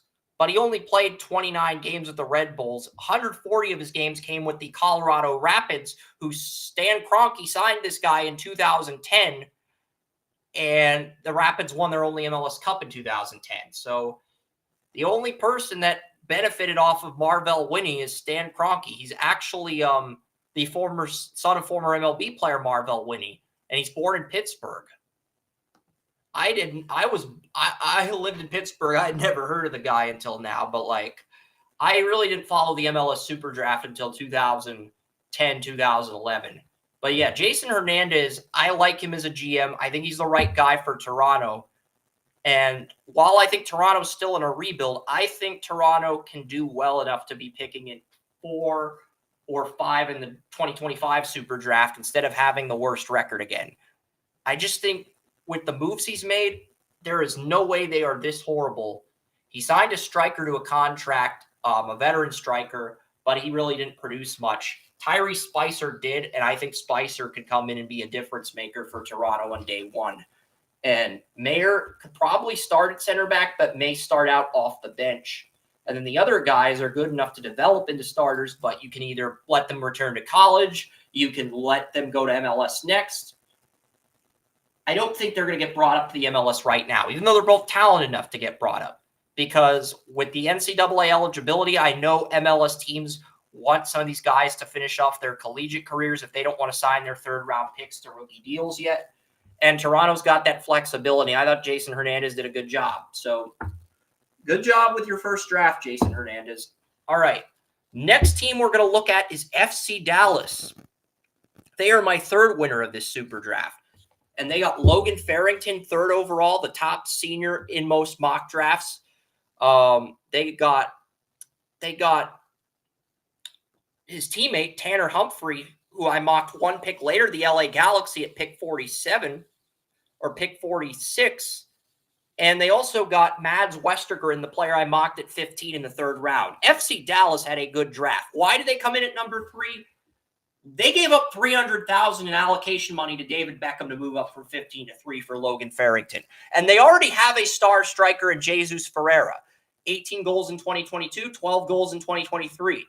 And there's already talks from one of Logan's nephews, Mike, said that Logan's going to be the 9 on FC Dallas. He might be the 9 on the MLS Next team, but FC Dallas already has a really good number 9 in Jesus Ferreira, who's only 22 and had 18 goals as a 21-year-old and 12 as a 22. Really consistent. He's not getting replaced. Now, could Logan Farrington move to left wing? Yeah, I think that's probably where he'll move because a lot of MLS teams projected Farrington as a left winger, and FC Dallas's right winger scored 2 goals against the LA Galaxy. He's only 21. He turns 22 on New Year's Day. So you're going to have Logan Farrington, Jesus Ferreira, and a 21-year-old right winger who's going to be 22 on New Year's Day. All those guys are 22 or younger, and they're all good goal-scoring forwards. That is scary, Joey, because if all of those guys end up hitting their stride in a year or two, you're going to have to game plan around 3 23-year-old, 24-year-old forwards that can get you as many as 7 to 11 goals a year and can hit their stride. That's going to be tough for any back line to game plan against. And even the best back lines, if you have a center back or a fullback in their 30s, they're going to wear down against these young guys, Joey. They just are, especially if these young forwards hit their stride. That's the equivalent of having 5 players in the NFL on the defensive line that can all get home to the quarterback at the same time. So, yeah, that is kind of a scary thought. And yeah, they had to pay David Beckham $300,000 to get Logan Farrington, but Logan Farrington's a better dribbler than Duncan McGuire was, and a lot of people were comparing Farrington carrying Oregon State to the College Cup similarly to what Duncan McGuire did at Creighton. I don't think he's as fast, as explosive as Duncan McGuire. I don't think he plays with the heart Duncan McGuire did, but he's a talented young man. He got Oregon State to the Final Four after transferring from Wisconsin-Milwaukee in his first year with the Oregon State Beavers. So he certainly earned the right to be picked this high. And once Pape Marboy turned down the MLS draft to go to Europe, I think the MLS got a little desperate and said, we can't have 2 freshmen as the only generation Adidas players. We'll offer 2 seniors and junior redshirt veterans GA status. And Farrington was one of the players that got that generation Adidas offer and accepted it. Because now FC Dallas, you have really good forwards, 3 forwards that are 21 or younger. You also have some youth at center back. While you still have the veteran from LAFC's MLS Cup team, you have Josh Ramsey as a homegrown player from Notre Dame. You also have Turner Humphrey from Oregon State, who you drafted at center back, and you have Mads Westergren.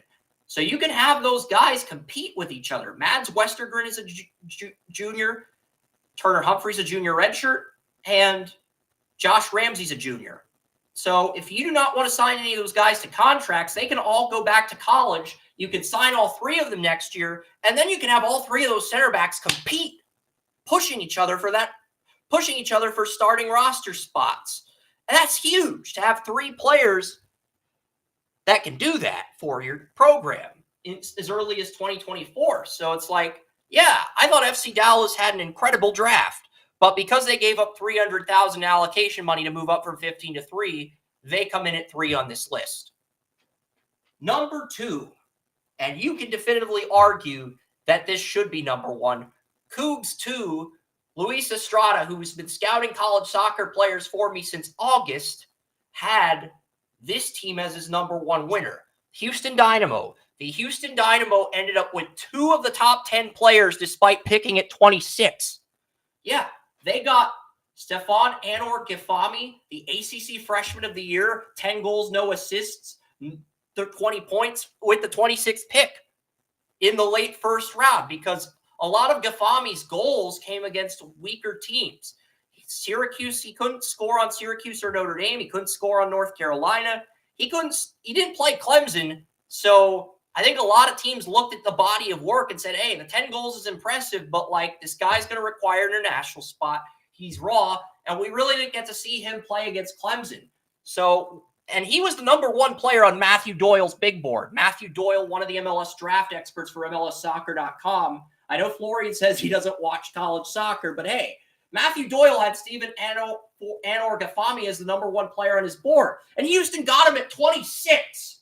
Like, Houston made the Eastern Conference Finals, and they got the number 1 player on Matthew Doyle's board.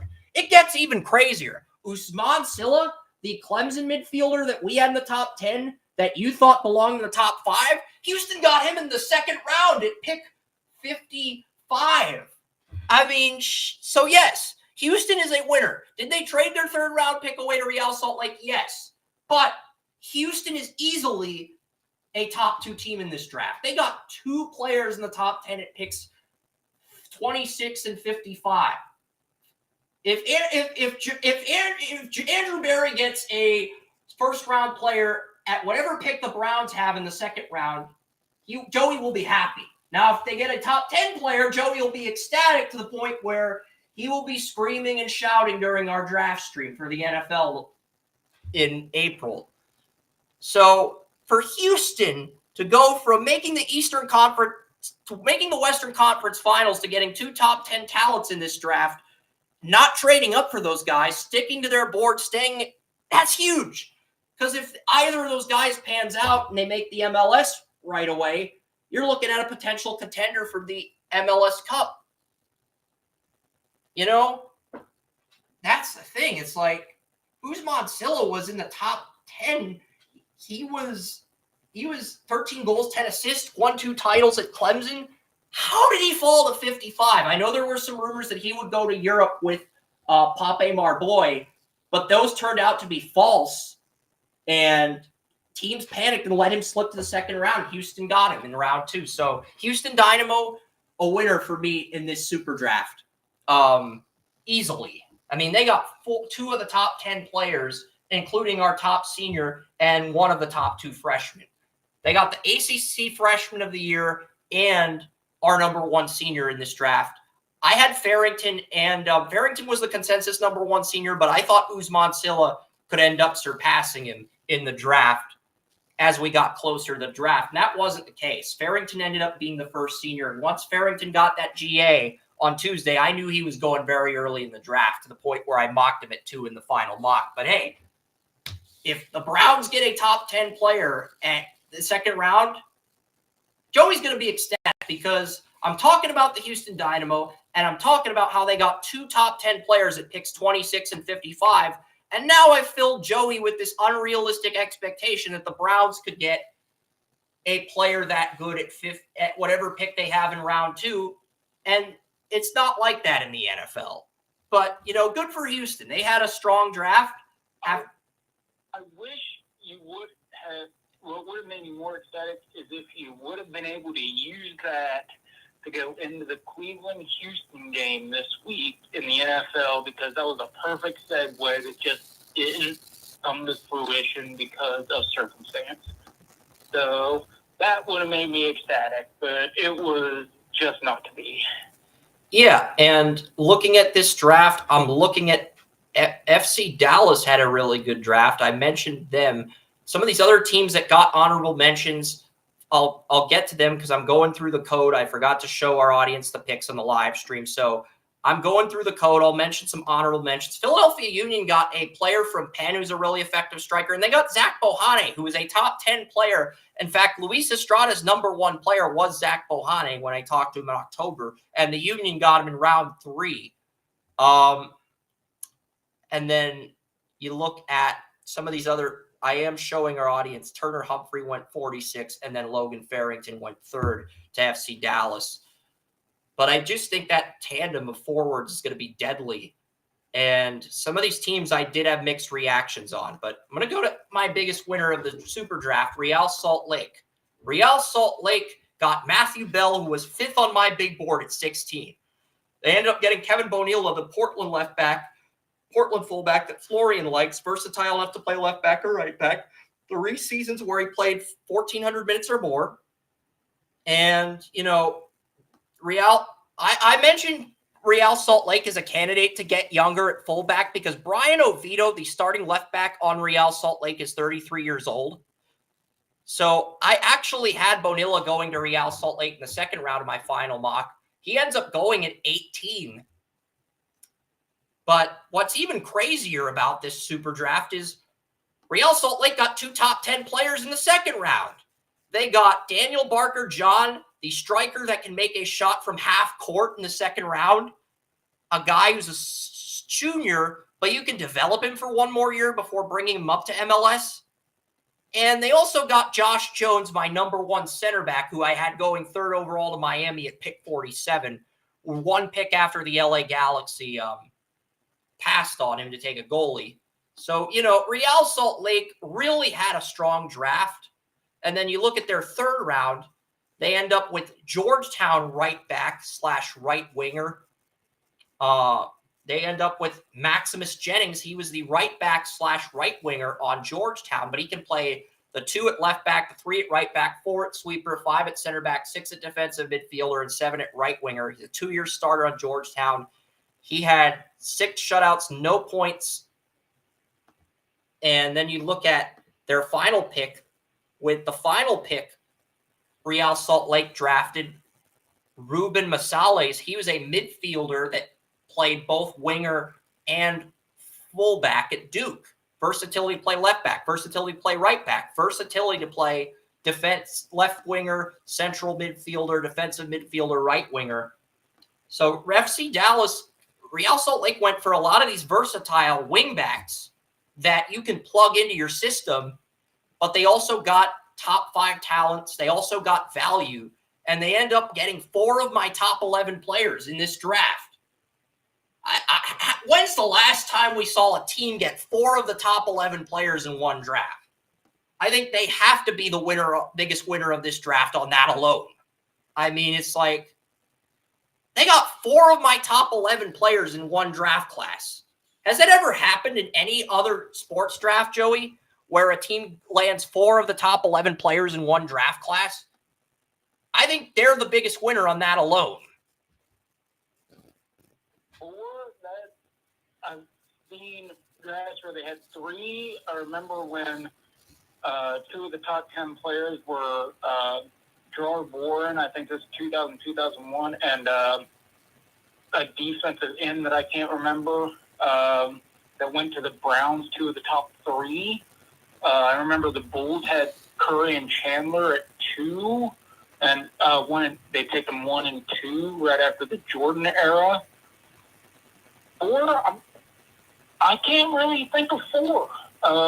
I can name 2 in a couple different sports, but not 4. Because we had Josh Jones at 3, Matthew Bell at 5, Daniel Barker John at 7, and then I moved Kevin Bonilla up to Portland at 11 in my final mock because there were rumors that Portland was going to take the local guy, but they ended up trading their pick to Nashville for allocation money.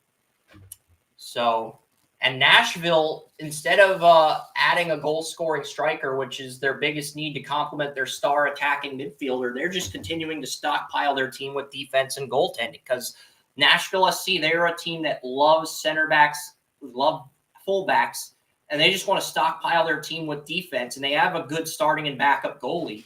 So they just want to keep stockpiling their team with defense and try to win a bunch of low-scoring games. And look, that strategy is good enough to get you to the playoffs, but that's not a strategy that's going to win you an MLS Cup, Joey. That's just the reality of the situation. That's a strategy that will allow you to stay competitive and stay a playoff team year in and year out. But you're never going to get over that hump until you add that striker through either the draft or free agency. That's like a big-time star. So I think Nashville's one of these teams that could get back to the playoffs, could make the top 9 in the East again, but I think they're probably a team that gets knocked out in the first round. But hey, overall, those were my winners. Now we get to my losers, and then we get to my other teams that are up in the air. Biggest loser, number 5, is FC Cincinnati. They reached on both of their picks in rounds 1 and 2. They took Brian Schaefer, a center back out of South Florida, in the first round. And then they took another player that wasn't in my top 100. Brian Schaefer was in my top 100, but he wasn't in my top 87.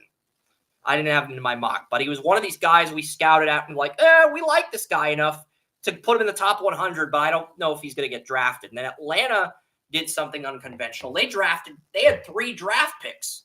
Atlanta had 3 draft picks. Actually, they got 4 but they ended up trading one of those 4 to Chicago for allocation money. But Atlanta drafted 2 goalies with their 3 draft picks. I mean, Atlanta's got a 37-year-old goalie, Brad Guzan, coming back, and then the rest of their goalies, their 2 MLS Next goalies and their backup goalie, are both unrestricted free agents. So what does Atlanta do? They draft 2 sophomore goalies. Jaden Hibbert, the number 1 sophomore goalie, goes to Atlanta at 19, and then they draft the number 2 sophomore goalie, Casper Moles, in the 3rd round. So Atlanta with a surprise draft, Joey. I mean, like, Atlanta really surprised me there because I didn't think they would do that. And you're risking a lot on these goalies because if you don't hit on these goalies, where do you stand? Your 37-year-old goalie retires. If you draft both these goalies and it doesn't work out, and then they took Javier Harmas, a player who got a second red card before the College Cup, out of Oregon State in the 2nd round. So Atlanta is my number 2 loser. And with Atlanta drafting 2 goalies in 3 rounds, I'm actually wondering if Arthur Smith tampered with the Atlanta United draft board. I know Arthur Blank will not like that joke, and I apologize to Mr. Blank in advance, but it's just you already have your starting goalie returning, and you're drafting 2 goalies. Like, this strategy rarely works. I mean, we've seen the NFL. Drafting 2 goalies is like drafting 2 quarterbacks. Now, it's worked on a few occasions. Gus Frerotte, Heath Schuler, Kirk Cousins, Robert Griffin III. But other than that, I don't remember an occasion where it worked, where you drafted 2 goalies or 2 quarterbacks, and the guy you drafted later ended up being the better player.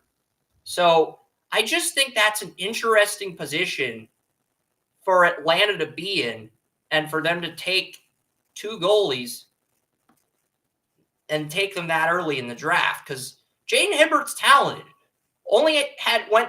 He only started 14 games over 2 years, and he'll tackle a defender like a linebacker to protect the soccer ball as a goalie. But at the same time, he's so domineering, he's prone to getting red cards, and he's got to get that part of his game cleaned up.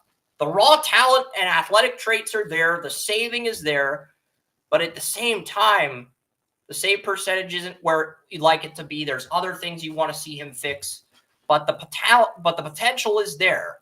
But, not a Big East goalie of the year, but he was the number 1 recruit as a freshman, number 1 as a sophomore. So it felt like Atlanta, they're gambling on 2 really raw goalies that have high ceilings, and they're hoping they hit on one of the goalies. So, that was really the thought process by Atlanta to draft 2 goalies. The worst draft, but 5 draft. You want to comment on the 2 goalies before I get to San Jose and some of these other teams? Because that's the first time I remember a team drafting 2 goalies in one draft for soccer. I think that's the only situation in my years of covering the MLS Super Draft where a team drafted 2 goalies in the same draft class. So I just thought that was interesting. San Jose reached on their picks, but they got players that are locals from the California area. I thought their 3rd round pick from St. Mary's was their best pick, but they took Ricketts from Cal State Northridge, a player from San Jose State in the second round. They took a player from St. Mary's. Now, I do like the fact that they found some local players to scout and draft, but they really didn't draft for value. And that's really my big issue with San Jose's draft, is they didn't draft for value. There were 3 top 5 players on the board when they were picking, and instead of drafting for value, they end up drafting local players. And if the local players pan out, they're going to look like a genius, and I'm going to look like an idiot for doubting them. I mean, Jamar Ricketts is a forward, 8 goals, 5 assists, 21 points. He's fast. He's great at attacking opposing fullbacks with speed. Some teams think he's better projected to play because there's some forwards and midfielders that have moved to defense in the MLS. That's kind of where scouts view Jamar Ricketts out of Cal State Northridge. But it's interesting. So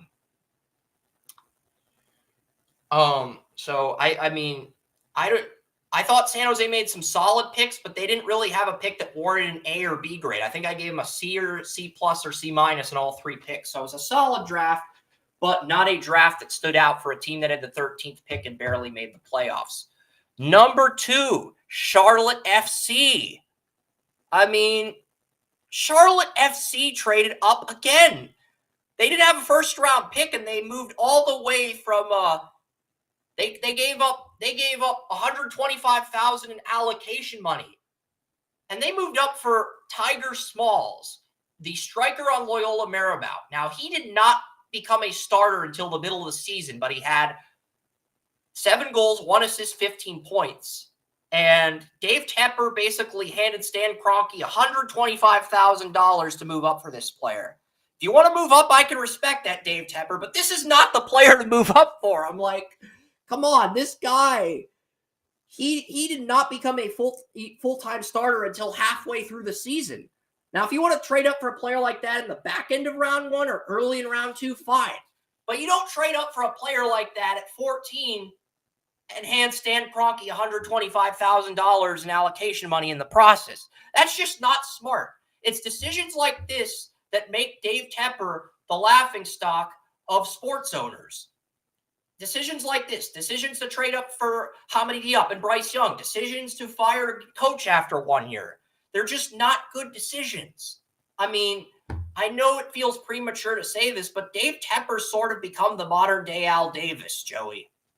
So whether that's for the MLS draft or the NFL draft, Dave Tepper has become the modern-day Al Davis as far as lack of patience. Now, not to the extreme of Al Davis, but he's become the modern-day Al Davis in that respect as when it comes to just having patience with the team. So, Charlotte, I don't even know what to say. I'm going to get to my last team. Biggest loser of the Super Draft, CF Montreal. They took a player who had 0 goals, 0 assists, and 0 points, and was the worst defender on UCLA, 10th overall. UCLA had Tommy Silva, they had 2 draft-eligible center backs, and then they had their right back, Grayson Duty. Had 0 points. Out of all the 4 defenders on film on UCLA, he was the worst of the 4. Had 0 points, 4 shutouts, no goals, no assists. His last name is Duty, which is slang for poop. Why? And you already have a good starting right back. So why not address other areas of your team and get a right back for depth later in the draft? I mean, I didn't even have Grayson Duty in my top 100. I gave this a D minus. I was debating whether to give it a D, whether to give it an F grade, whether to give it a dry cornbread grade, because one of the guys on Emmanuel Watson's podcast makes a dry cornbread joke every time when bringing up NBA teams that underperform. So I actually was considering giving Montreal the first dry cornbread grade in the history of Draft Utopia, but that didn't come to fruition because I didn't really get a reaction. Then in round 2, they reached again for another backup right back from Akron, who's a 1-year starter at the position. And then the 3rd round, they reached a 3rd time. But they did take Carson Hodgson, an attacking midfielder with double-digit assists, with their second-to-last pick, with a draft pick from LAFC. So I did like that pick. But overall, that is my list of losers. Anything that stands out to you on that list, Joey, before I get to the teams that are the biggest mixed results teams? And I promise to keep this brief. I promise. So, I got nothing. okay, teams with mixed results. Columbus Crew, they took the second best player on Duquesne at 29.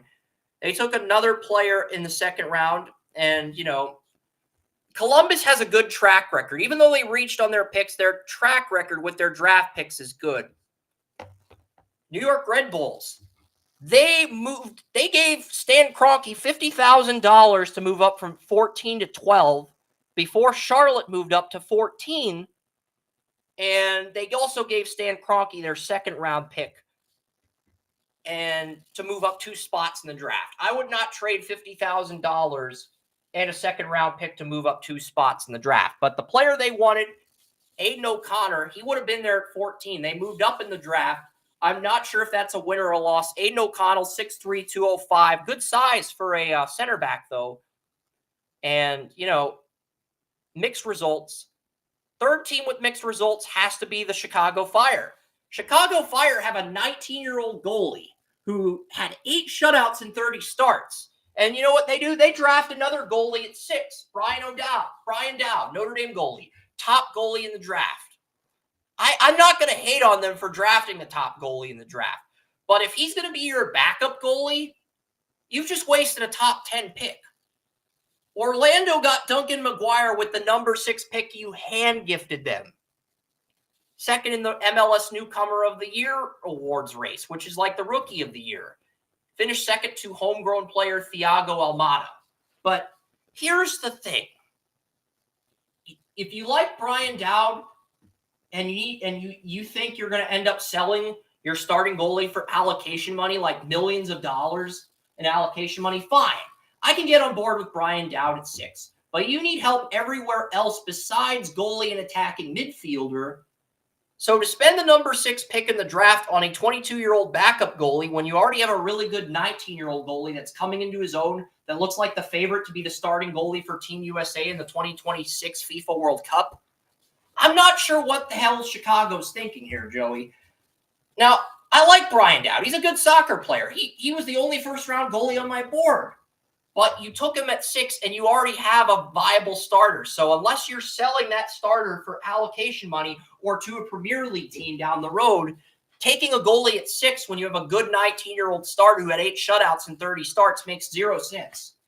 And I know backup goalies are important, but it's like Brian Dowd is probably only going to be a backup goalie as long as the 19-year-old goalie's on the Fire. I think he's good enough to start, but unfortunately, he's going to a situation where he'll either be starting in MLS Next or he'll be the backup goalie. So for that reason, this pick has a mixed result. I think if Brian Dowd went to any other team that needed a goalie, it'd be an A or A plus grade. But Chicago is one of these teams where they already have a good 19-year-old goalie. Are they moving on from him? Are they going to sell him for allocation money and develop Brian Dowd in the future starter? Like, what's the plan? If I had a better idea on what the plan was, I might be in favor of this pick. But because we don't know what the plan is, I have mixed results for now. And the 2 teams to wrap this thing up with mixed results are the 2 teams that made the trade for the number 5 pick in the draft, the second round. Austin FC and Colorado FC. Colorado Rapids. Okay. Now what happened here is Colorado took Wayne Rooney at 2. Duke midfielder that I had second round grade on. Kamani Stewart-Baines, the player I mocked number 1, fell to Colorado at 4. So what do the Rapids and Stan Kroenke do? They sell the number 12 pick to New York for $50,000 in allocation money. They get 14 and 43. They sell the number 14 pick to Charlotte for $125,000. That gives them $175,000. And then they sell the number 21 pick to Orlando City. And Orlando City gets to keep their other first rounder at 24. So Colorado's able to flip 3 different first round picks for $225,000 allocation money. What do the Rapids front office and owner Stan Kroenke do with that? Well, Austin FC wants to move up to 31. So Colorado says, Give us your number 5 pick, Nate Jones, a center back out of Washington who is considered the number 1 center back by most. Give us Nate Jones. We will give you $250,000 in allocation money and our 34th pick in the second round. We will take pick 34 off your hands. You get 31 and $250,000 in allocation money. We get your top 5 pick, and we get pick 34, the pick you originally owned. And Austin FC actually accepts that trade. I was befuddled too, because I feel like, and that's the thing, Colorado got so much allocation money by trading out of the first round. It only cost Stan Kroenke $25,000 to move up for the number 5 pick in the draft. You know, that just shows you how business savvy and how brilliant Stan Kroenke is. Because he got the best, I think Josh Jones is the best center back in the draft, but every other MLS draft publication and rankings had Nate Jones out of Washington as the number 1 center back. And the fact that Stan Kroenke traded up for him after he was drafted by Austin FC and only gave up $25,000 because Colorado gained $225,000 by trading 3 first-round picks away. So it only costed $250,000 in allocation money to move up for the number 5 pick, Nate Jones. And that really only cost Stan Kroenke $25,000 when you take the allocation money Colorado received from trading draft picks away, only to package that to Austin FC. So, I mean, Colorado had a needed striker. They needed another center back. They needed another central midfielder. They still don't have the striker, the goalie, but they did get a winger. They did get a central midfielder, and they did get a center back. So, what is the final product for Colorado Rapids, the team owned by Stan Kroenke? Because, you know, Stan Kroenke's track record with defensive players in the first round is excellent. Cale Makar, Colorado Avalanche. Nikola Jokic, Denver Nuggets in the second round. Aaron Donald. Okay, teams owned by Stan Kroenke somehow find a way to find stars in the draft, especially on defense. And Nate Jones, the top center back in the draft, goes to Colorado, originally drafted by Austin FC, but gets traded to Colorado for $250,000 allocation money right as the second round begins. So, I mean, Colorado ends up with 3 of the top 5 picks, and Austin FC has extra allocation money to spend on free agents with $250,000. But $225,000 of that was accumulated through trading down in the draft, allowing Colorado to get that 3rd top 5 pick. They also get Palmer Alt, and they got another quality player in round 2 with the draft pick they received from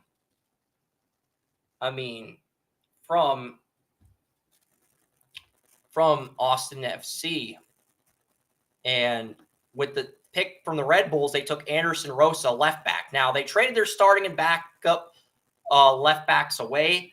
Florian was not a big fan of Anderson Rosa, but when you trade your starting and backup left backs away, you have to draft a left back at some point. So, I mean, just to trade 3 first-round picks away for $225,000 in allocation money, and then to only have to pay $25,000 to flip that allocation money for the number 5 pick in the draft, it's a shrewd move by this Colorado scouting department and this soccer team owned by Stan Kroenke. And we'll see how it plays out, because I thought Colorado reached it 2, but they got a steal at 4. And I like Nate Jones. I mocked him to Colorado at 4, but I like Josh Jones better. Nate Jones went in the top 5, and Josh Jones fell in the second round because there's concerns with Josh Jones' speed, but I think those concerns are being overblown. But hey, Colorado gets the top midfielder, the consensus number 1 pick at forward, and the top defender with 3 of those top 5 picks, Joey. And then they end up getting Palmer Alt at striker and Anderson Rosa at left back in the second round. So what are your thoughts on the Rapids' decision to try to accumulate all that allocation money only to trade it away for another top 5 pick? We will discuss NFL predictions in the third hour, folks.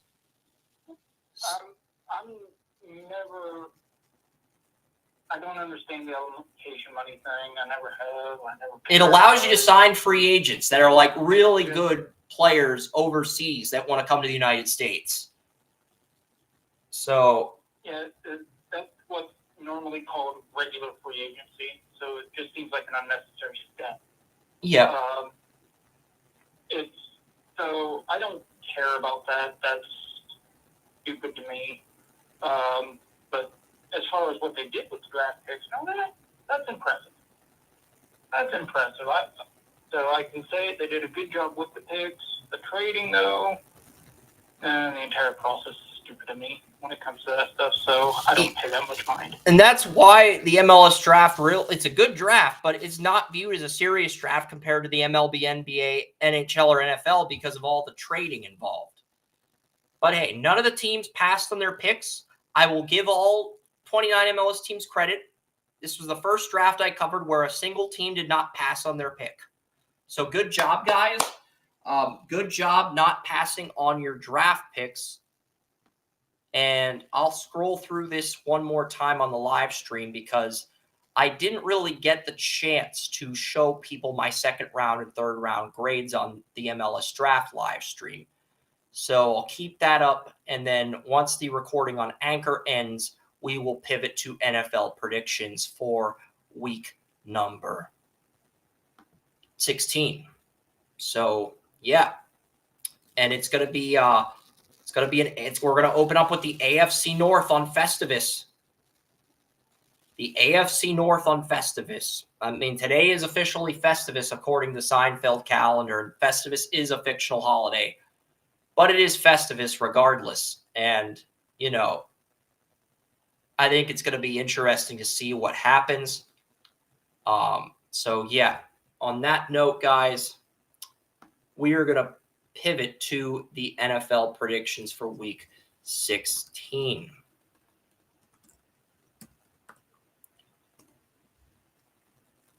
So week 16 is up.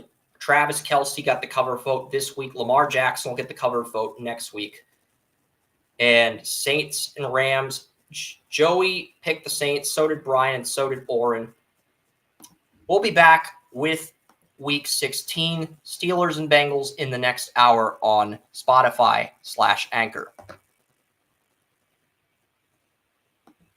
So in the meantime, what are we going to talk about? Well, we're going to talk about the Bengals and Steelers when we get, because I noticed an error in my code. I'm going to fix that before we, and then reload the page and then reload everything on Anchor. It works out.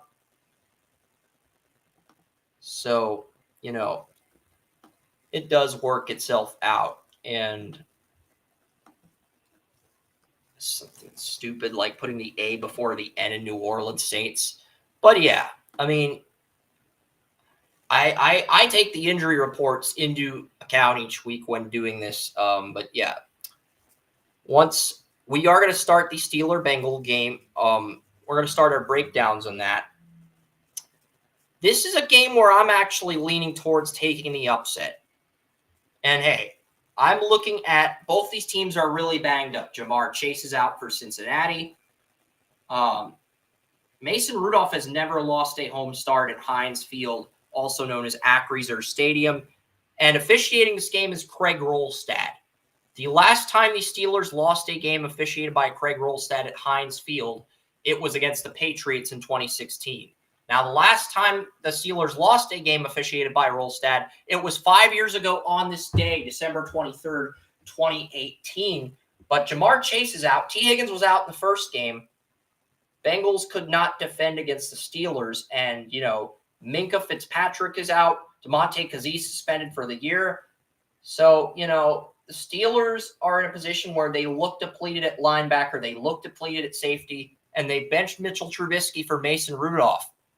But Mason Rudolph is 4-0-1, 5-0-1 at home. He is 0-4 on the road. And the road losses came to San Francisco, Cleveland twice, and the Jets twice. But Mason Rudolph has not lost a game at home in his career as the backup to Pittsburgh. So it's Festivus. It's Christmas week.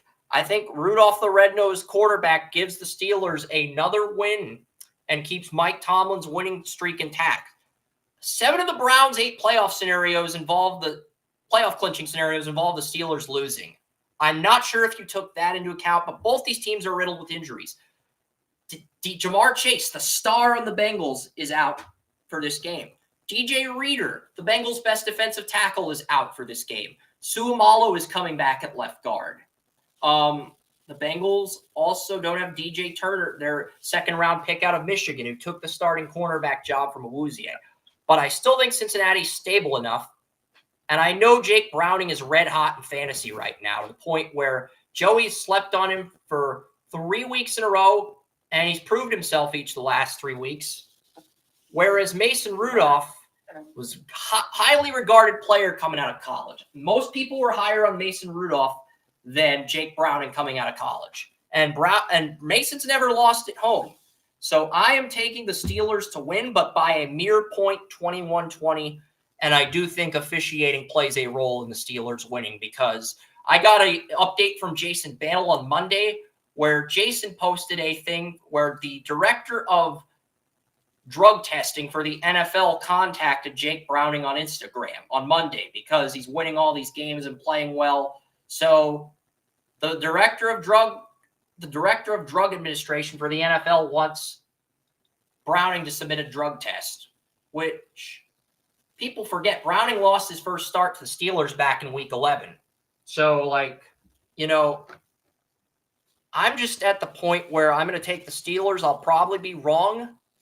Only other people who took the Steelers were Brian Bayless and Tanya Holmes. And I know there's a lot of friction in the Steelers right now. George Pickens not wanting to block because he doesn't want to get injured like Tank Dell. But Brian Bayless and Lisa took the Steelers. The rest of our staff is picking the Bengals. Why don't you tell us why the Bengals are going to win, Joey? Well, my big thing was the way Jake Browning's been playing. You know me, I would give anybody their due for playing extremely well during the week. But it doesn't mean I'm going to take them simply because of that player unless they prove it week after week after week. Okay? This week, I say, hey, Browning, I watched you last week. I watched you lead that game-winning drive. I've watched all this from you. I've watched it for the last couple weeks. Guess what? You've done it the last few weeks in a row. I'm taking the Bengals this week because I think you are on a hot streak. I think you're playing incredibly well. Dude, do not make me look like a fool. Because this is a game the Steelers can win. But I can understand the thought process of picking the Bengals because of the momentum Browning has. And there have been a ton of games where you pick the quarterback who's hotter, and that quarterback turns cold the next week. I'm not going to go into examples, but it happens. It's football. It's true. It's true. And here's a little tidbit. If the Bengals win, they have a 61% chance of making the playoffs. They're currently sitting number 6. If the Steelers win, they have a 13% chance. If the Steelers lose, they're basically eliminated. They have a 1% chance of making the playoffs. But they can keep Tomlin's record alive with 0 losing seasons. Tomlin's never had a losing season. I think the Steelers are going to fight like hell to keep that streak alive, and I think the officials are going to help the Steelers in this game. That's really the thought process in picking the Steelers. I do expect this to be a competitive game, and it might be higher scoring than the 21-20 I predicted. Because, I just think the NFL wants to have as much parity in the last 2 weeks as possible. And 7 of the Browns' playoff clinching scenarios involve the Steelers losing. So Steelers losing hurts the league from a financial standpoint. And this is the Steelers' last home game of the year. They usually play well at home to end the year. So, if the Steelers want to go 9-8, they got to win this game. And I think they're going to do it. But they haven't had those closed-door meetings like they had when they beat the Browns after getting their ass kicked by the Niners. They had those closed-door meetings at the beginning of the year. They didn't have that this week. It's just been a little bit quieter in Pittsburgh. Maybe that'll play a role into things as well. Yeah, I don't look at the Browns' playoff scenarios as a cap for any of these games because there are 8 of those damn things. I could not pick a scenario win-loss over any other that would make any sense. Okay, so the playoff scenarios at this point. And look, I'm going through I've already went through the code for Week 17 in the news ticker. There's about 7 games that have value in Week 18 right now. Steelers at Ravens, Browns at Bengals, Texans at Colts, if that game has playoff implications on the line and Stroud is back. Bills at Dolphins. Those are the 4 games in the AFC. And then the NFC, Vikings at Lions. If the Vikings win today and then beat the Packers next week and the Lions lose to Dallas, the Vikings and Lions are playing for the division in Detroit in Week 18. As crazy as that sounds, that is the reality. Saints and Falcons could be playing for the NFC South in Week 18 if the Buccaneers don't beat the Saints at home. And then you look at the Rams and 49ers in San Francisco. San Francisco may have to win that game to get the 1 seed. The Rams may have to win that game to make the playoffs. So those 7 games, I think one of those games gets flexed to Saturday night. The other gets flexed to Sunday night. The other 5 games get put in the 405, 425 category. And then the other games get put in the 1 p.m. category for Week 18 with one of those 1 p.m. games flipping over to Saturday afternoon. That's kind of how I look at this thing, Joey, when assessing how the NFL is going to flex the games in Week 18. I can't definitively tell you what games are going to be flexed, but I am pretty confident the Sunday night game in Week 18 will be Bills at Dolphins in Miami. Because unless the Dolphins beat the Ravens in Baltimore and wrap up the division before then, and even right now the Dolphins are 10-4 and the Bills are 8-6. So unless the Dolphins win their next 2 games against the Cowboys and Ravens, I think they're going to lose one of those games. I think they win this week and lose to Baltimore, but I think they are going to lose one of those 2 games. But if the Dolphins do lose one of their next 2, I'm almost certain Bills at Dolphins is the game that'll get flexed into Sunday night, Joey, in Miami. Because it'll be Week 18. It won't be a hot 1 p.m. game whether it'll be a night light type game, and it will be to decide the AFC East champion. So I'm almost certain that would be the Sunday night game in Week 18. Tyreek Hill, Josh Allen, that would be the Week 18 contest. I'm fairly certain that would be the Week 18 contest. And then they'd put the Bills-Dolphins if they met again in the playoffs on CBS. So, that's kind of where we stand with the playoff scenarios. But anyway, if Mason Rudolph can win the turnover battle, I do think the Steelers can steal this. And, this is a death match for both of these AFC North squads. This game between the Bengals and Steelers, it is a death match in the most literal possible.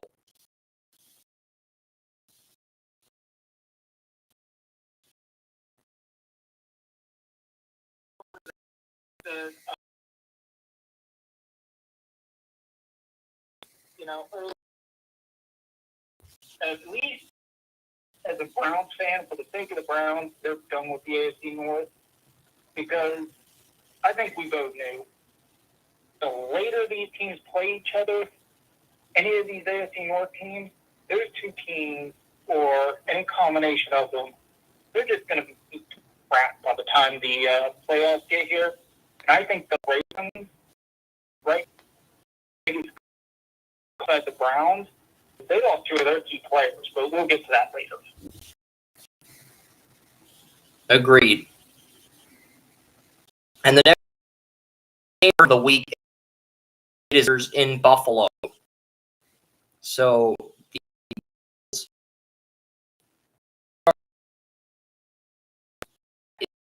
the first lock of the week right now.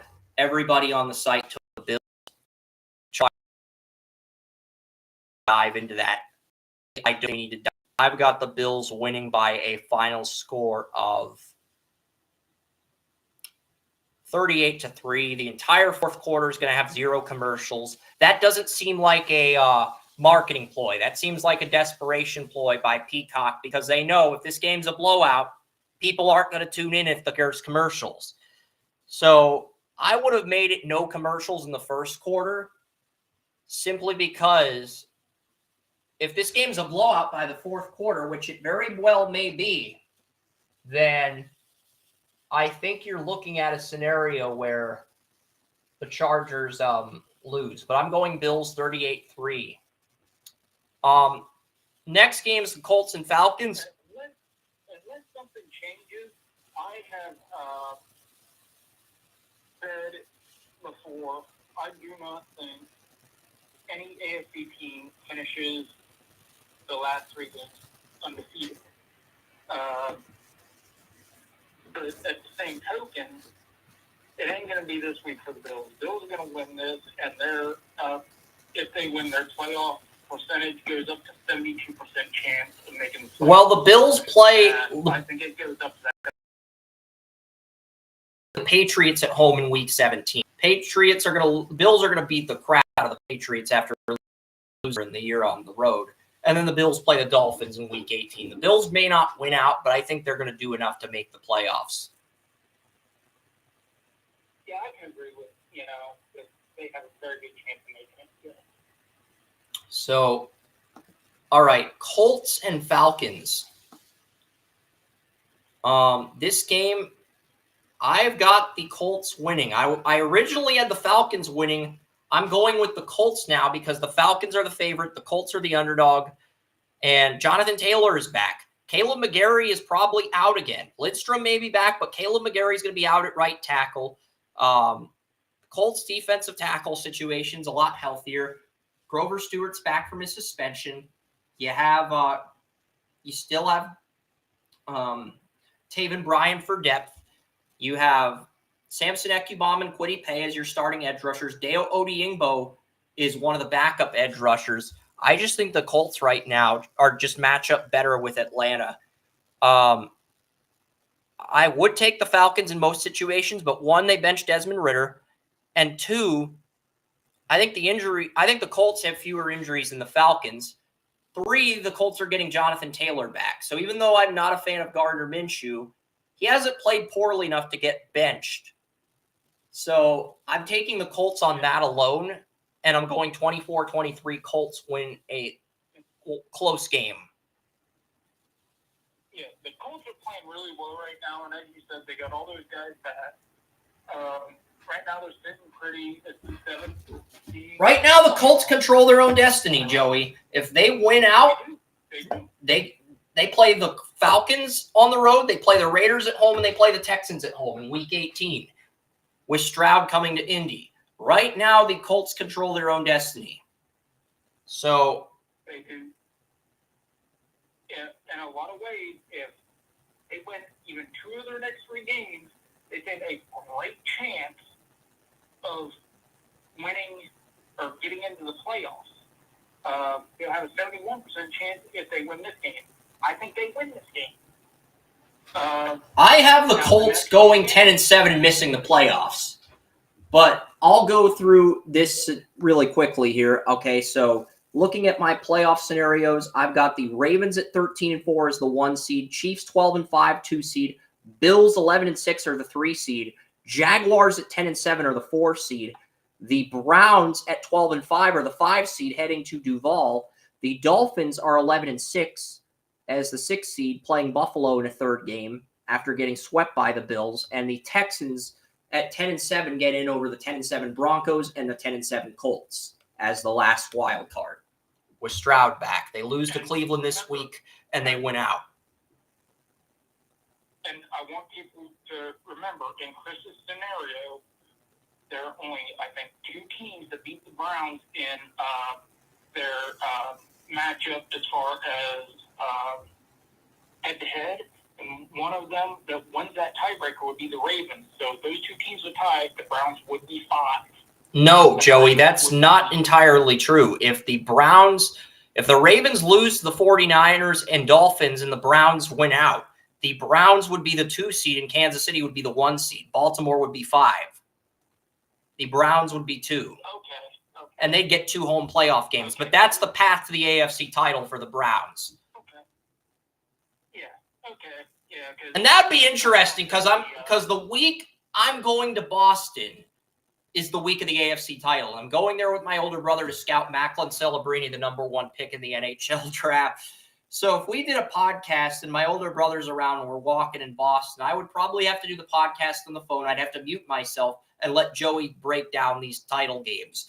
And if my brother can hear Joey talking about how the Browns are going to beat the Chiefs, he might interject and say, "Who is this idiot you're on the phone with?" The thing is, with that scenario, I'm not necessarily saying the Browns would win. We're not that far down. Anything can happen. But, man, that would be a heck of a matchup because I think they really do match up pretty well this year. So, stay tuned on that one because it might happen. It might not. We don't know. Remember, at this point, it's all just speculation until the official seedings come out. But yeah, if the Colts win if the Colts win out and win the division at 11-6, the Jaguars would be the odd team out. Because I'm going to reverse this.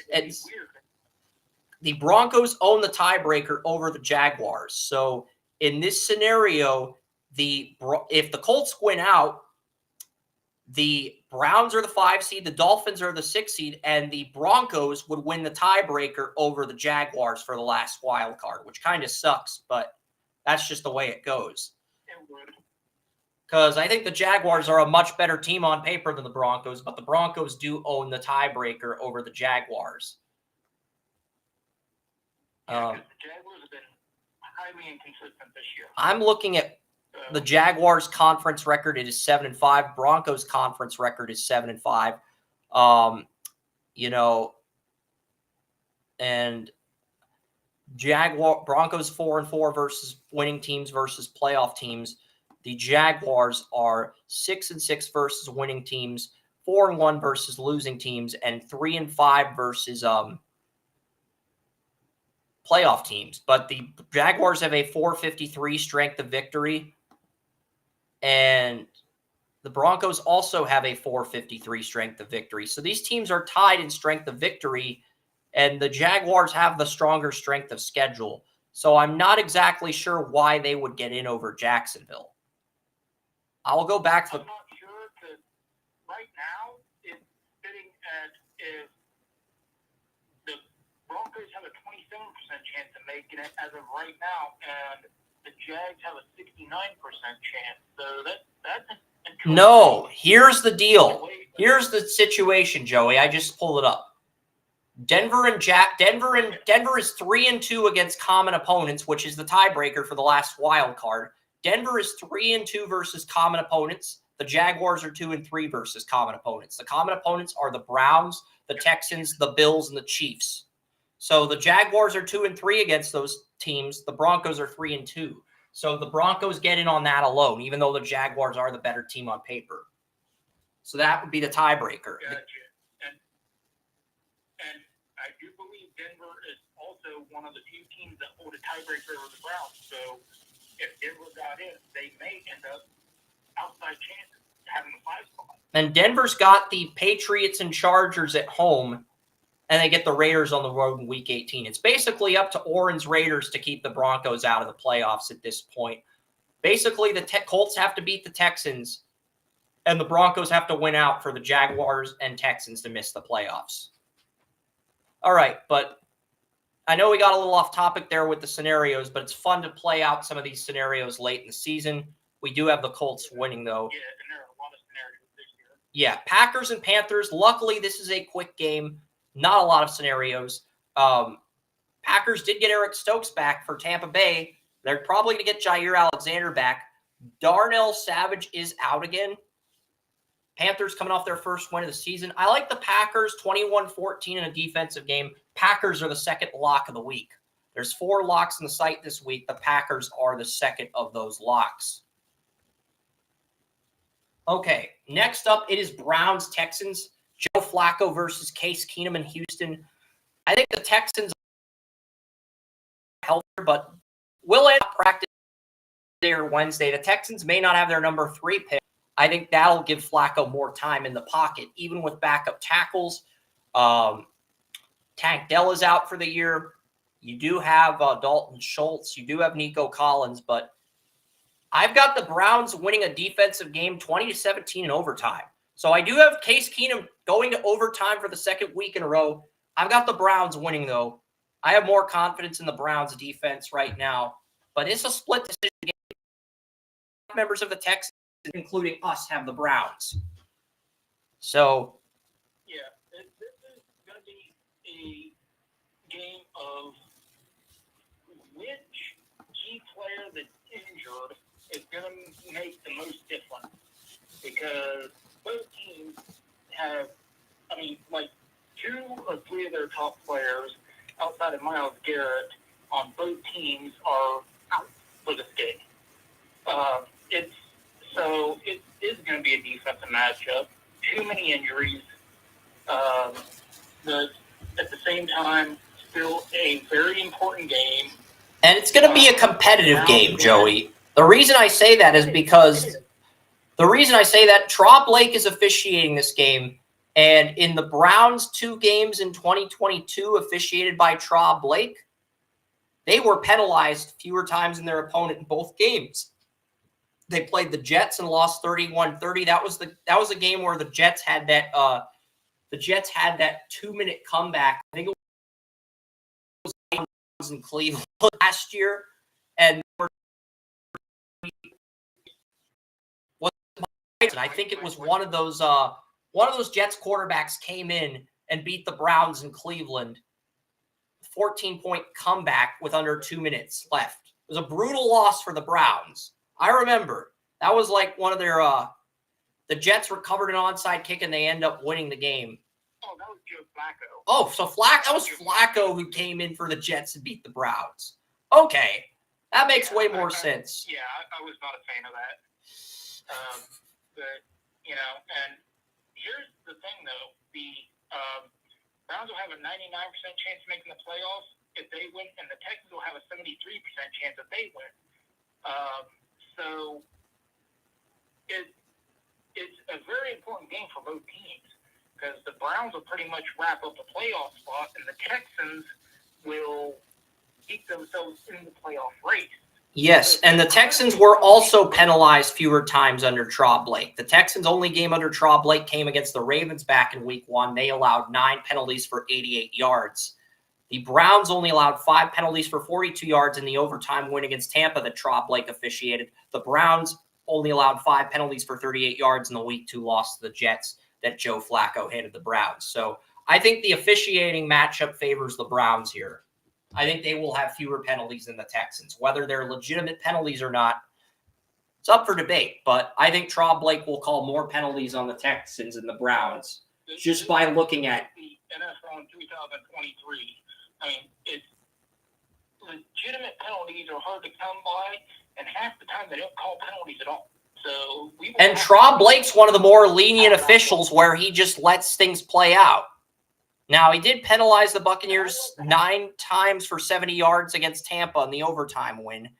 And he did penalize the Ravens 13 times for 106 yards back in Week 1. But that was just a really sloppy game, Week 1. Teams aren't in their stride. With the preseason being shortened, a lot of these teams aren't in their stride until later in the year. So, he also... Yes, and I love officials that let the guys play. That's what you don't have a lot of officials that do that these days. So I do love that about, this officiating crew. Yes. So Traub Blake, he called the Eagles-Cowboys game in Philly where both teams were penalized 10 times. He called the game where the Vikings and the Colts blew that 34-0 lead to the Vikings last year. Both of those teams were penalized 9 or more times. So the Commanders were penalized 13 times for 90 yards against the Jaguars in Week 1 of last year. So looking through Traub Blake's 2 seasons as a referee, there's really only 4 games on his resume where there's been egregious penalties by both teams. So I would say the odds of both teams being penalized excessively are minimal. I'm not saying it can't happen, but Officiating in the NFL has hope. Yeah. And I think the officiating in this game will be fairer than the Cincinnati. Because Craig Rolstad, Steelers' own last loss, Rolstad, was 5 years ago on this day. And the fact that Bamel posted a Jake Browning Instagram post where the director of drug testing wanted to meet with Jake Browning, the Bengals may outplay the Steelers, but you know the officiating is going to be biased towards the Steelers. You just know. It's like, we're not trying to bash Steelers. We respect Tomlin. They're an incredibly talented team, but you know the calls are going to go the Steelers' way in that game. Lions and Vikings. Lions can secure the NFC North with a win. Everybody took the Lions except for Tracy Porter. He has the Vikings winning this game. Yeah, Tracy's got the Vikings beating the Lions, but everybody else has Detroit winning, the Mullings at quarterback. But it's going to be interesting. Yeah, it's like last week I said Goff has got to get himself back on track. He did a nice job last week of doing so. So we'll see if that continues. If it does, I felt like the offensive line was perfect for Goff. I gave Gibbs player of the game because Gibbs had 100 total yards. I thought Goff came close to 300 yards, 287, 5 touchdowns, no picks. It was a good game for a game manager, but I felt like Goff had a lot more time in the pocket due to his offensive line. And I felt like the offensive line won that game for Detroit. But hey, you know, the Lions can secure the NFC North victory and play the Cowboys next week. They got to win this game. Otherwise, they're probably going to be playing the Vikings in Week 18 for the NFC North division. Because if the Lions lose to Dallas in Dallas, then it creates a scenario where the Vikings, if they beat the Packers at home, they can play the Lions for the division in Week 18. And the Lions would actually have to win in front of their home crowd to capture the division.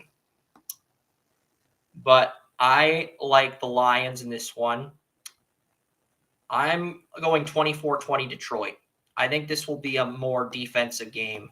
I think this is a game where Jared Goff throws 2 touchdowns, 2 interceptions, but the Lions still do enough to win because of Nick Mullins' quarterback on Minnesota, and he just can't capitalize on Detroit's turnovers. That's the kind of game I think this will end up being. So, you know, next up, it is the Commanders and the Jets.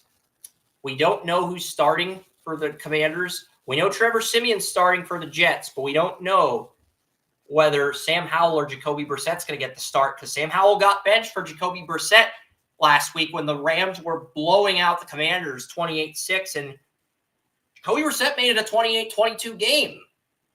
Came in red hot and just dominated in that stretch. So, like, Tanya, Tracy, and Brian have the Commanders winning, and Brian has the Commanders winning because he believes if Brissett gets the start, he will actually play well enough to win that game and ruin Washington's draft position. Tanya and Tracy are Commanders fans, but I have got the Jets winning 17-13 in a pretty boring, mundane defensive game with Zach Wilson ruled out this week and Aaron Rodgers not coming back. So I've got the Jets winning and covering the spread. I've got the Jets winning. I like the Jets defense. I don't like their offense, but their defense is pretty solid. You got Quentin Williams. You've got Jermaine Johnson. You've got the cornerback tandem of Sauce Gardner and DJ Reed. This is a team that can win games at home with their defense alone, despite shitty quarterback play. Yeah. I agree with that. And it's their final home game of the year. They get Cleveland and New England on the road to end the year. So they know this is probably the last game where they can win in front of their home fans. And I think they take care of business, even though both the Commanders and Jets are out of playoff contention. And it may be the last time they can win because the Patriots are good at home and the Browns are, I think they're unbeaten at home this year. So it may be their last chance to actually. Yep. So, agreed. I mean, they're going to come out ready to roll. Yep. Game number 9 of the week is between the Seahawks and Titans in Tennessee. I ended up taking the Seahawks 20-17. This was not an easy decision, but the Titans have a ton of injuries. And just the way Drew Lock played. Because when I was ranking the game recaps last week, I had Buffalo Dallas as 1 because those were my 2 Super Bowl teams. So that was the headline game. And then I went with Minnesota, Cincinnati at 2 because that went to overtime. I went with Texans, Titans at 3 for the third best game of the week. That went to overtime. I didn't like how the Titans wore Oiler uniforms against the Texans. And it's even more hilarious how the Titans fans are bitching about how the Texans are arrogant. Your franchise wore Houston Oilers uniforms against the NFL team from Houston. That is the equivalent of Bud Adams going in the owner's box and giving Houston fans the middle finger or mooning the Houston fans. And thank God Bud Adams didn't resort to that behavior, but that's the equivalent of the Titans wearing Houston Oilers uniforms against the Houston Texans. I mean, that is literally the most disrespectful thing the Titans can do to the Texans. And they have 9 players out with injuries, and this is a game time. The Seahawks are going to win because Geno Smith's coming back. Drew Lock had that 92-yard comeback drive against the Eagles, so that'd be my number 4 game. And I have the Falcons-Panthers game as my 5th best game of the week. I could have gone with Browns-Bears, and I can understand why some of the readers, including Joey, would be critical of my decision to rank Falcons-Panthers over Browns-Bears. But Falcons-Panthers was a 2-point game. Browns-Bears was a 3-point game, and it was raining. It was raining all over the place. I can be critical of it because of the quality of play, but at the same time, I can't be critical of it because it was a competitive game. Despite the quality of play, so I can't be totally critical of it, but I can have some critiques of it. Yeah. Because the ending of the Browns-Bears game had more intensity with the Hail Mary, whereas the Falcons-Panthers, there was hardly any scoring. A lot of that had to do with the shitty weather. But I like the Seahawks over the Titans because... I will say this, to the Bears' credit, they lost due to physics. Okay? You're falling backward. The ball falls into your lap. You're falling backward. It's hard to catch because the momentum's taking you away from the ball. Your foot comes up, you kick the darn thing into the air. I mean, if the Bears had just kicked the field goal at halftime instead of trying to get the Hail Mary, they probably would have missed the field goal. But if they make it, then you're looking at this being a 13-point deficit that the Browns have to erase. And the game probably goes to overtime. And who knows what happens there. I did call overtime, so I'm actually kind of disappointed. I wanted to be right. I called overtime too, but I had the Bears winning in overtime. So we both called overtime and didn't happen because Matt Eberflus thought, let's try to run up the score and get a Hail Mary. That led to an interception. The 2 Hail Marys the Bears threw led to interceptions, but as far as the Seahawks-Titans go, Joey and I are taking the Seahawks. Or Wes, Tanya, Jesse like the Titans. Wes could flip to Seattle. I mean, Wes is a Tennessee native. I mean, he could pick the Titans. I don't know what he's going to do. Will Levis, game time decision, and the Titans have 9 players out with injuries. So I like the Seahawks on that alone. I think the Titans are just really banged up right now, and I think the Seahawks are going to continue to win.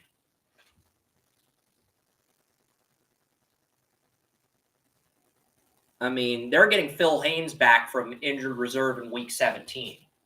So the Seahawks will have their offense at full health for the first time all year in Week 17. But right now, I mean, things are interesting in Seattle. I thought the way that game ended, Drew Lock having a 92-yard drive against the Eagles defense, that's more impressive to me than what Flacco did against the Bears. And you might disagree with me, but you didn't expect Drew Lock to have that moment where he leads his team to a 92-yard game-winning drive against this defense, the defending NFC champs. Well, they're both impressive. I mean, we expect stuff like that out of Flacco because he's the gunslinger from 20 years ago. He's going to put things in bad situations, but he's going to have great games. On the other end, we're not expecting that coming from the backup quarterback that's never done it. So, it's a catch-22 there, but we can say they're both exciting. And if they're both exciting, then who's going to argue with the result? But it's exciting to watch. Yeah, Buccaneers. I am taking the Buccaneers. Trevor Lawrence has cleared 4 of the effective marks needed. You have to check the first 4 boxes. We'll find out today whether or not he clears the 5th one. But Zay Jones is going to be out. Christian Kirk is going to be out. Buccaneers have their defense back at full health. They got Devin White. They got everybody except Devin White back last week. The Packers are back this week. And with the Buccaneers defense at full health, I just think Baker's going to do enough to outplay CJ Beathard. It's going to be an ugly game. But, I think both these defenses are quality defenses. I think the Jaguars have a few more injuries on the defense right now. We don't know Tyson Campbell and Andre Sisco's status. I've got the Buccaneers winning 24-13. But hey, Brian Bayless, Kerm, Joey, Jason, Jesse, and Orr, and all of the Jaguars, regardless of whether Lawrence plays or not. So the majority of our staff is taking the Jaguars, even with Lawrence out of the lineup. But again, if Trevor Lawrence is cleared. Okay, 13 minutes ago, Ian Rappaport tweeted 13 minutes ago that Lawrence has, in fact, cleared the concussion protocol. So that's 13 minutes ago, according to Rap Sheet. So I may have to update my game write-up because, that's a big – I know there's some people that pick Tampa that are going to flip to Jacksonville, and I'm probably going to have to update that, check my texts, update that, because, a lot of people who are against Jacksonville were looking at, is Lawrence going to clear concussion protocol? Because that does change things now. Now this goes from Tampa's a shoo-in to win to, the Jags can steal this game if everything goes their way. So, I chose the Jags because of their pass rush. I thought the Jags pass rush last week did a great job. That they ran into somebody called Lamar Jackson. I was looking at them and I was counting, and there were 6 times the Jags in that first quarter and a half, Jags defense should have gotten sacked. But Lamar scurried his way around, did his athletic thing, and slid through cracks and all this and the other. And I'm just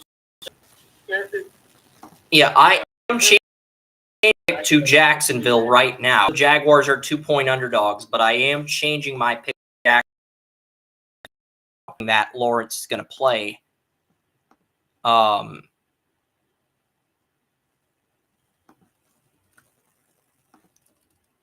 So what should my final score be? Knowing that Jack Lawrence is going to clear concussion protocol, that fires things up. I don't think the Buccaneers score 24 on the Jags. On the same token, I don't think the Jaguars offense is going to score 30 on the Buccaneers either. Let's go with a score of Jaguars 23, Buccaneers 13 with the under. Well, I was thinking 24 divided by 2 is 12, but I gave them an extra point. I bumped them up a point. You could go 23-17. I'm going to go 23-13 and pick the Jaguars to win by double digits, even with the majority of the public betting on Tampa. So, yeah. So, Cardinals and Bears is the third lock of the week, and I'm not going to go into detail on this game. The Bears essentially have to win this game to remain in the playoff race, and,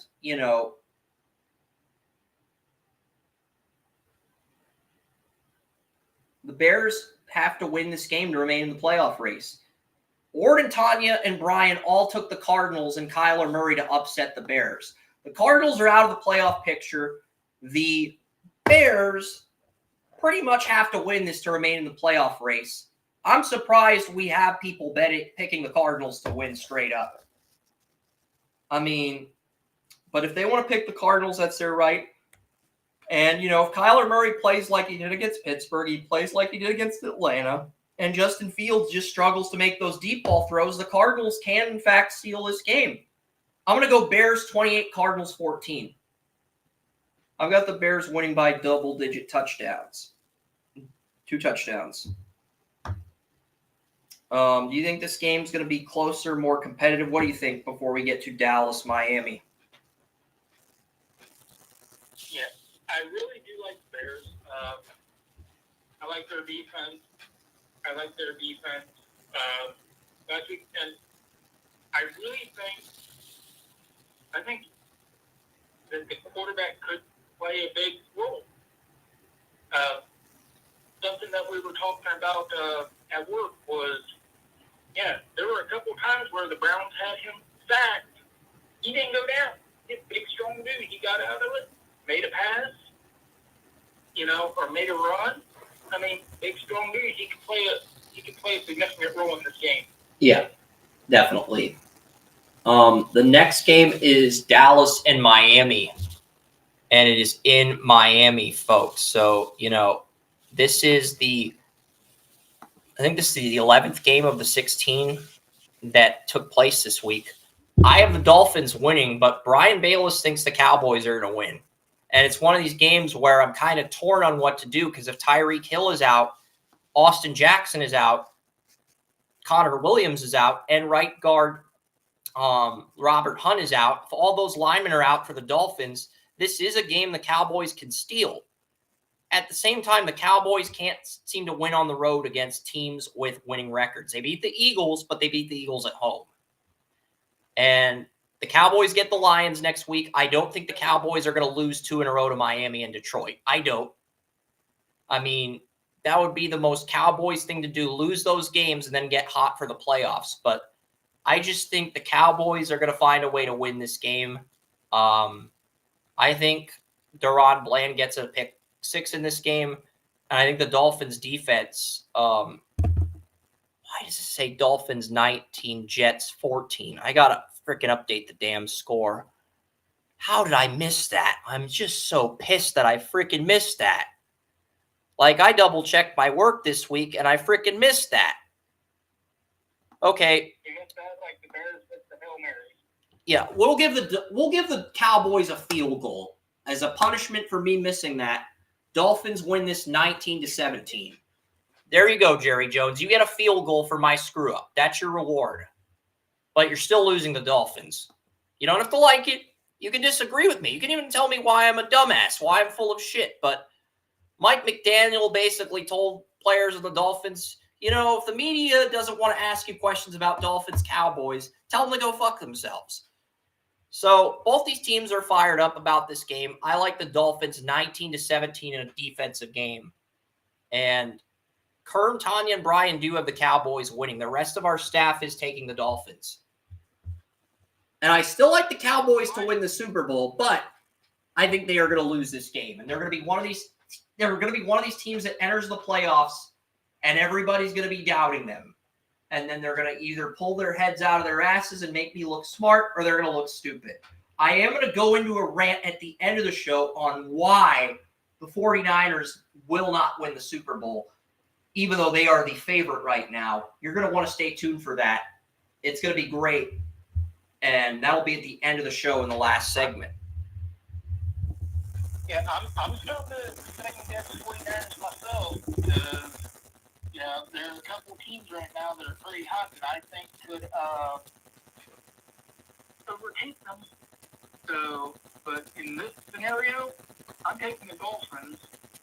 Even though I think the Dolphins right now are vulnerable, I think they pull it out just barely.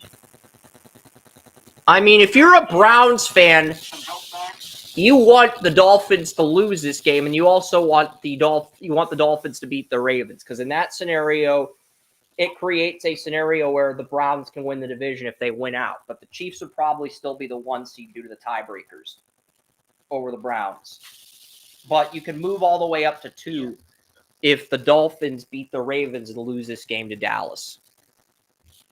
So that is what's on the line if you're a Browns fan. But yeah, Patriots play the Broncos. This game is in Denver. Belichick was talking about his history as a former Broncos coach, gave some really super detail-oriented answers. And the Broncos, they head to Denver. I like the Broncos in this one, as does most of our staff. Joey, however, took the Patriots, and I've got the Broncos 23-13. Joey did, in fact, pick the Patriots. I do have these New England Patriots slippers that I've been wearing during the podcast. Don't worry, Joey. I'm not putting my bare feet on the live stream, even though Rex Ryan may enjoy that. No comment. No further comment. Just having some fun, pointing out how Rex Ryan used to like feet back in the day. But anyway, I'm not going to do that. I have enough integrity not to put my bare feet on the desk. So you don't have to worry about that. I'm just talking about it for entertainment value, even though it's a very bad habit and nobody in their right mind should do it. But that's, since Joey was the only person to pick the Patriots, everyone else is going with the Broncos. I did decide to whip out the Patriots slippers. And, Patriots are a trendy Cinderella upset this week. Cinderella wore the glass slipper. That was probably why I segued to the slipper. But, the Patriots, this is an interesting week. My whole thing here is the Patriots do have a strong defense, even though their offense is in shambles. Yep.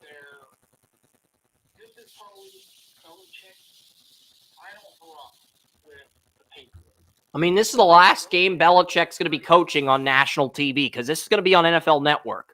Since it's Christmas Eve, NBC doesn't want to call a game on Christmas Eve, so they're calling the Steeler-Bengal game at 4:30 today. And NFL Network's calling this game on Christmas Eve.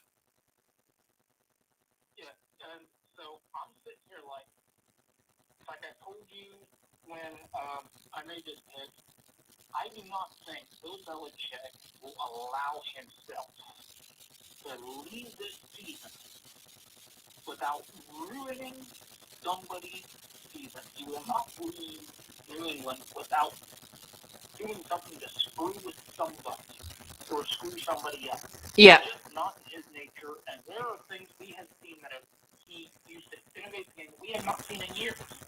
I think he pulls out everything. I think it's going to be a close game. I think Belichick finds a way one final time to just get this thing done and say, one last time, I screwed with somebody from New England. I was able to get New England to do something other people didn't think I could do. One last time. And I just think it's a motivator for him. It is. I think he's going to go in there looking to really mess with somebody. Make the perfect opportunity to do it. Yep. What's interesting is there are Steeler fans that want Mike Tomlin fired because he just goes 9-8 and doesn't make the playoffs, and they're not picking high enough in the draft to get that superstar quarterback. And it's like, guys, if you're going to say Mike Tomlin deserves to lose his job after one season with a losing record in 15 years, 16 years now, you only deserve one Super Bowl ring. I'm sorry. Coach Tomlin's probably the best coach in the NFL outside of Belichick. I mean, he's the longest tenured coach in the NFL outside of Belichick. So if you're going to demand Mike Tomlin gets fired after one losing season, you only deserve one Super Bowl ring. As shitty of that is for me to say to Steeler fans, it's true. Because, I mean, that consistency just speaks for itself. What he's done in Pittsburgh for 16 years, are you kidding me? Consistency speaks for itself, but if he doesn't make the playoffs this year, regardless of the record, we're going to have to start to question whether the message has gotten lost and whether we should move on to get a new message in there, because it is well known. I think Larry Bird, when he was coaching the Pacers, said it best. You got to move on because after a certain amount of time, the message will get lost. And there has to be a new voice in the room to keep the overall message going. I don't think Tomlin would get fired this year if he missed the playoffs, but I think he would definitely enter 2024 on the hot seat. Yeah, and that's what I'm saying. We're going to have to start to question whether the message is gotten lost, and how do we get that message back? And in that case, the first one you have to look at the head coach, Mike Tomlin. All my respect, but at some point there is going to be a reckoning. And if you don't do it this year, next year you're going to be on the hot seat. If you don't do it next year, you're probably going to be gone. But it's probably going to be the mutual parting of the ways, because I don't see the Rooneys coming out saying you're fired, like Vince McMahon on a freaking steroid bender. Okay? I don't see the Rooneys doing that. I think it's a mutual parting of the ways. Someone goes on somewhere else, and the Steelers get a new voice, which they will keep for the next 10 years. You know, it'd be hilarious if the Steelers fired Tomlin after this year and they go 8-9, and the Patriots end up hiring Tomlin to replace Belichick. That would just be the ultimate. That would be a 2.5 on the Patriots. I don't want to think about that. That would just be a dick thing for the Patriots to do to the Steelers, because they tortured Tomlin's franchise for so many years, and then they end up hiring him. And then at that point, Rob Kraft is basically just giving the entire Rooney's the middle finger, the entire organization the middle finger, by poaching their coach away. It's like, it's evil. It's just such an evil thing to do.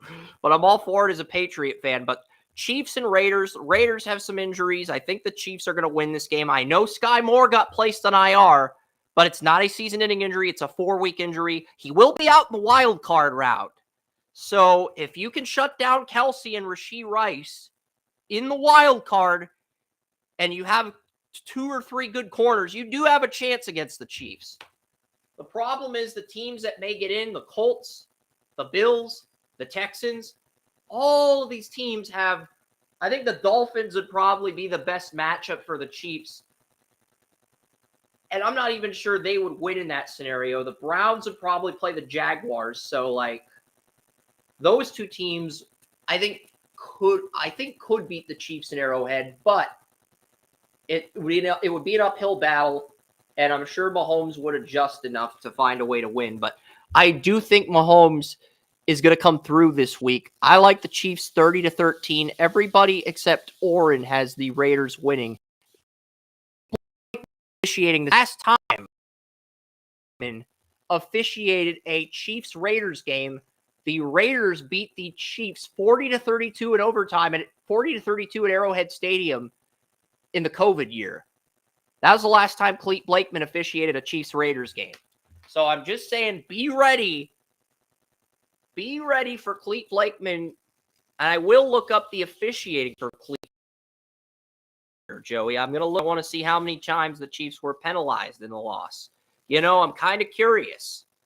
I mean, Clete Blakeman threw a ton of penalties in the Dallas-Seattle game on Thursday Night Football earlier in the season. And I'm kind of curious. Clete Blakeman called Super Bowl 50. He hasn't called a Super Bowl since then. And if the Dallas Cowboys do, in fact, win this year's Super Bowl, my prediction is that Clete Blakeman will officiate this year's Super Bowl in Las Vegas. And it will be a game where he bails out the Cowboys like Carl Sheffers bailed out the Chiefs last year. I think that'll be what ends up happening. And you'd hate to see that as a fan. And I can totally understand why. But yeah, the Chiefs had 10 penalties for 94 yards. The Raiders had 8 penalties for 59 yards. So both teams were penalized excessively, but the Raiders gave up much fewer yards in terms of penalties. So yeah, I could definitely see a game where the Chiefs win, the Raiders cover the spread, and Blakeman helps the Raiders cover the spread by penalizing Kansas City excessively. I could definitely see that scenario happening. Do I think the Raiders are going to go in and beat the Chiefs on Christmas Day on CBS? No. This game's also on Nickelodeon. So if you enjoy the Nickelodeon slime games, you get to see Devontae Adams and Patrick Mahomes touchdowns covered in slime. So yeah, you get that this year. But yeah, 19 penalties in the Dallas-Seattle game, 257 combined yards and penalties in that Thursday night game. I mean, that's the only game this year where both teams were penalized double-digit times. But there have been those games. Raiders-Cardinals game in 2022 where the Raiders won in overtime. Both teams were penalized 10 times in that Week 2 contest. So I'm just saying the Broncos were penalized. I think the Broncos were penalized 12 times for 106 yards. The Chargers were penalized 10 times, 108 yards. So you look at some of these Raider games, the opponent has been penalized 10 times. The Raiders have been penalized 10 times. I'm not saying it will happen. I'm just saying keep an eye out.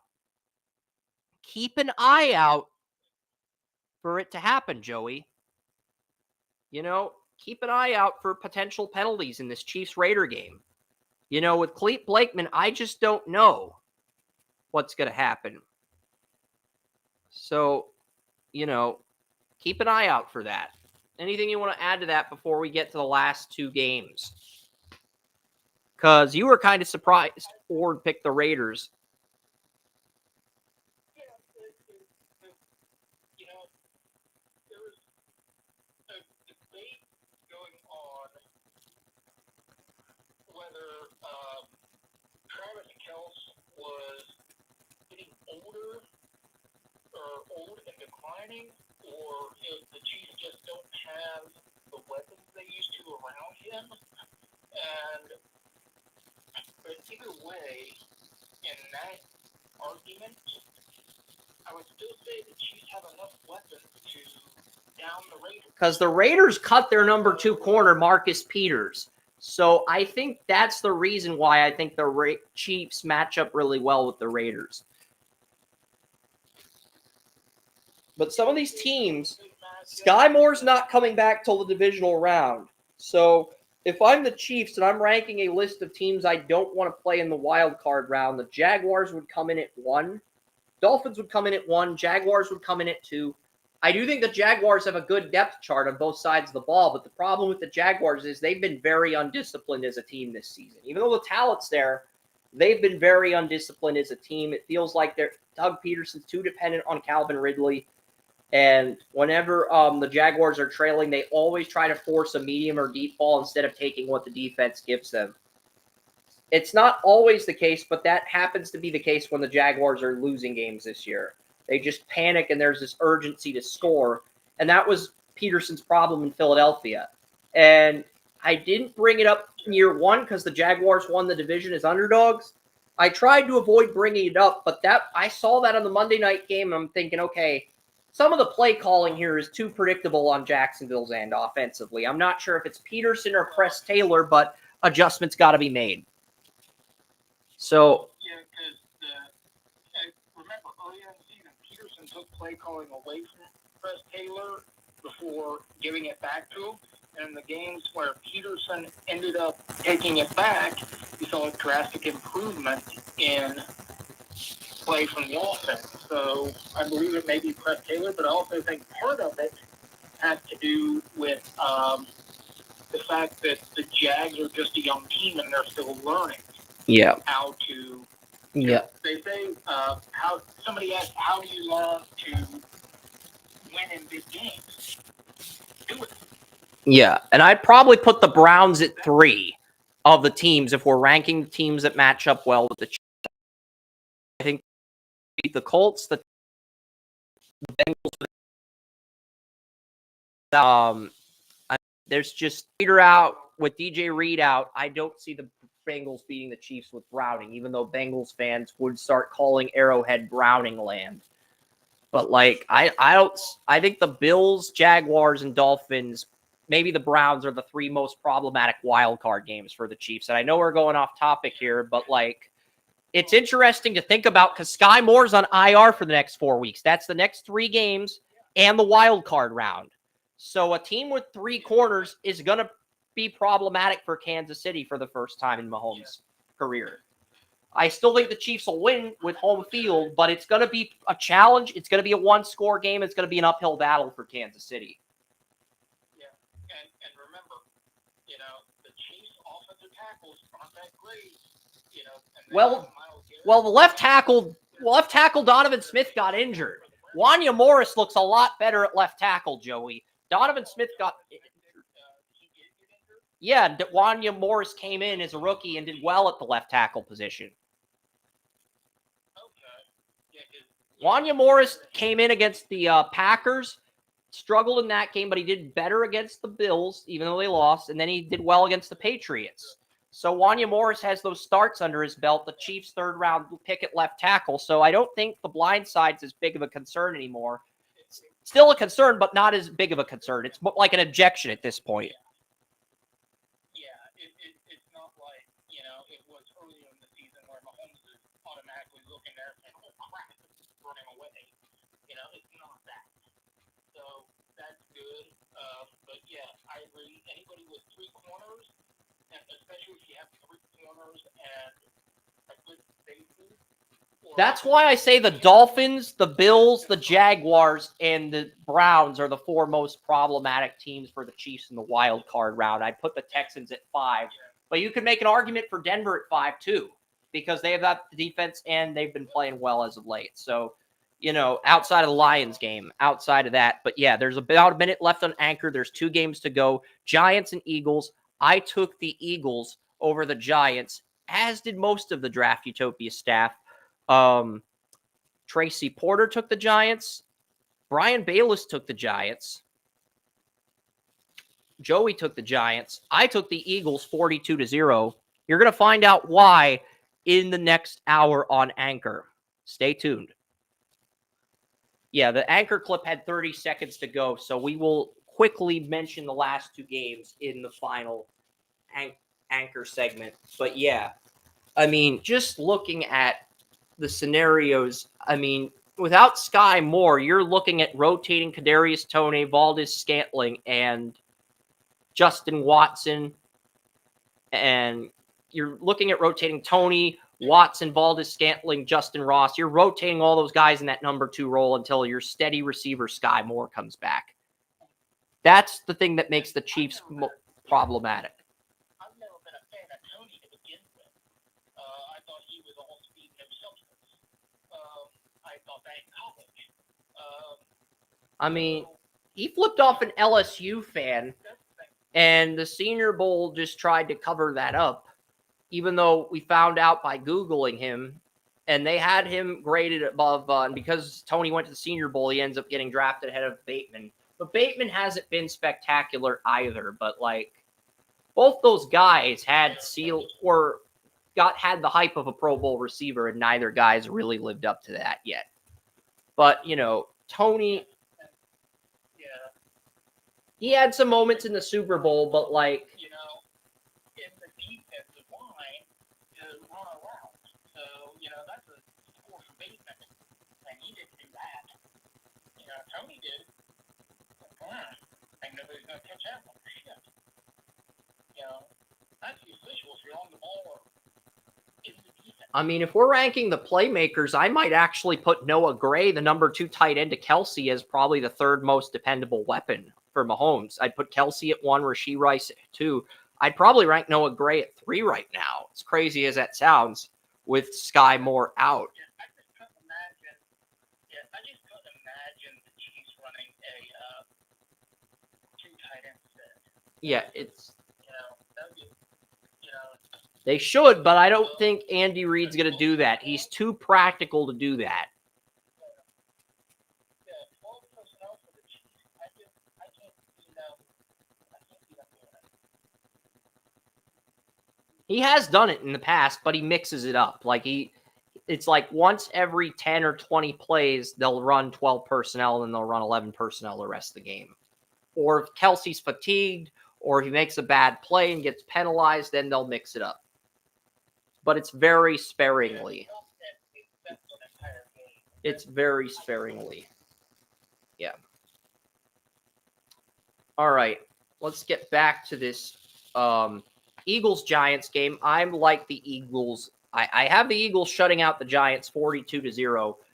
This game is going to be officiated by Ron Torbert. So the NFL is making sure their referees hand out lumps of coal on Christmas Day. We get Clete Blakeman in the early Christmas Day game, Ron Torbert in the second Christmas Day game, And the third Christmas Day game has Bill Vinovich calling the Niners-Ravens game. Yeah, Bill Vinovich, the same guy who helped the Ravens beat the Broncos in overtime when Peyton Manning was in his prime, and the same guy who screwed the Niners out of Super Bowl 54. He's calling the Ravens-Niners game on Christmas. And we know there have been numerous playoff games with controversial officiating. I'm picking the Niners to win, but I think it'll be due to I think there will be a controversial play in the Ravens-Niners game that leads to the Niners winning. I do. I mean, that's just how I see it right now.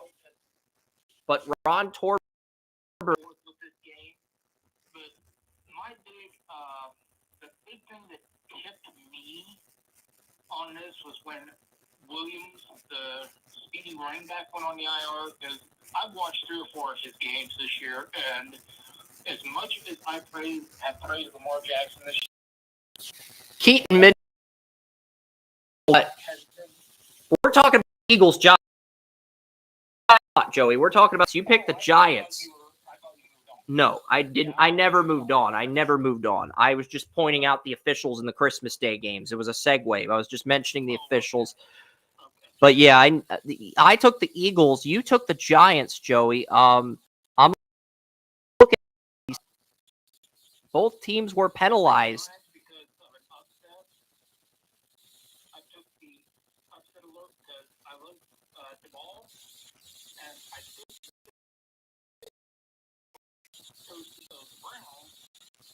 He is one of those guys. I think he's going to find a way to, really make life miserable in this game. And interesting enough, he's coached better since Daniel Jones has gone down. It's almost as if Daniel Jones' injury was addition by subtraction. Yeah, the Giants were penalized more times. And the Giants are 1-1 in games called by Ron Torbert. The Eagles have won their last 2 games by Torbert, both of those against the Commanders, though.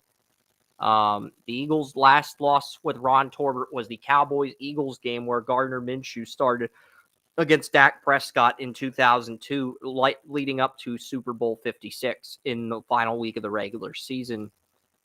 And he also called the Eagles game against the Washington football team. So, when they changed the name from Redskins to the football team in summer of 2020. So, I'm looking at that. I'm going to take the Eagles. I don't trust the Giants right now, but it's Christmas. We are due to see an upset. And, with Ron Torbert, he may try to screw the Eagles. I don't know. It's Christmas.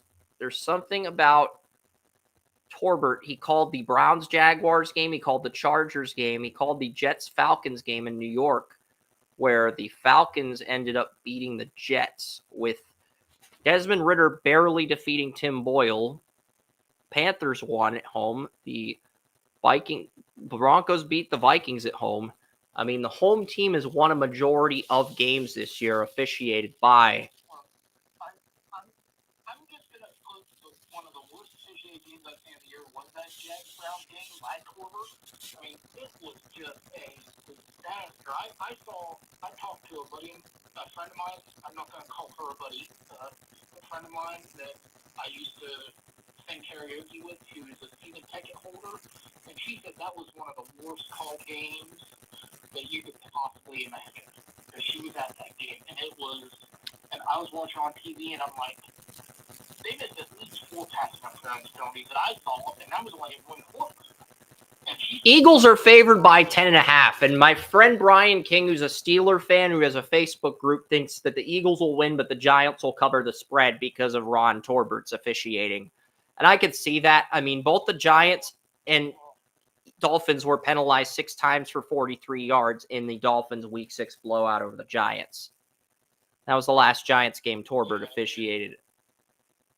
Yeah, because when I got done watching, I was talking to Bridget, and she told me that what we saw in the fourth quarter was literally everything that was happening the rest of the game.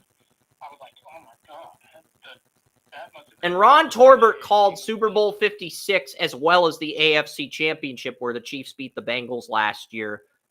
And, you know, It's like, that man is a walking mess. That's all I can say. He is a walking mess to the game of football. but he's probably going to get another playoff game this year.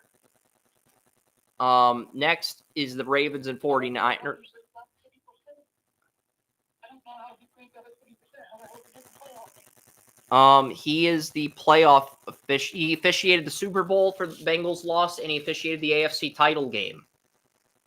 I guarantee you, if the Bengals get a wild card, they will put Ron Torbert in the wild card round and screw the Bengals over. That's probably what the league will do.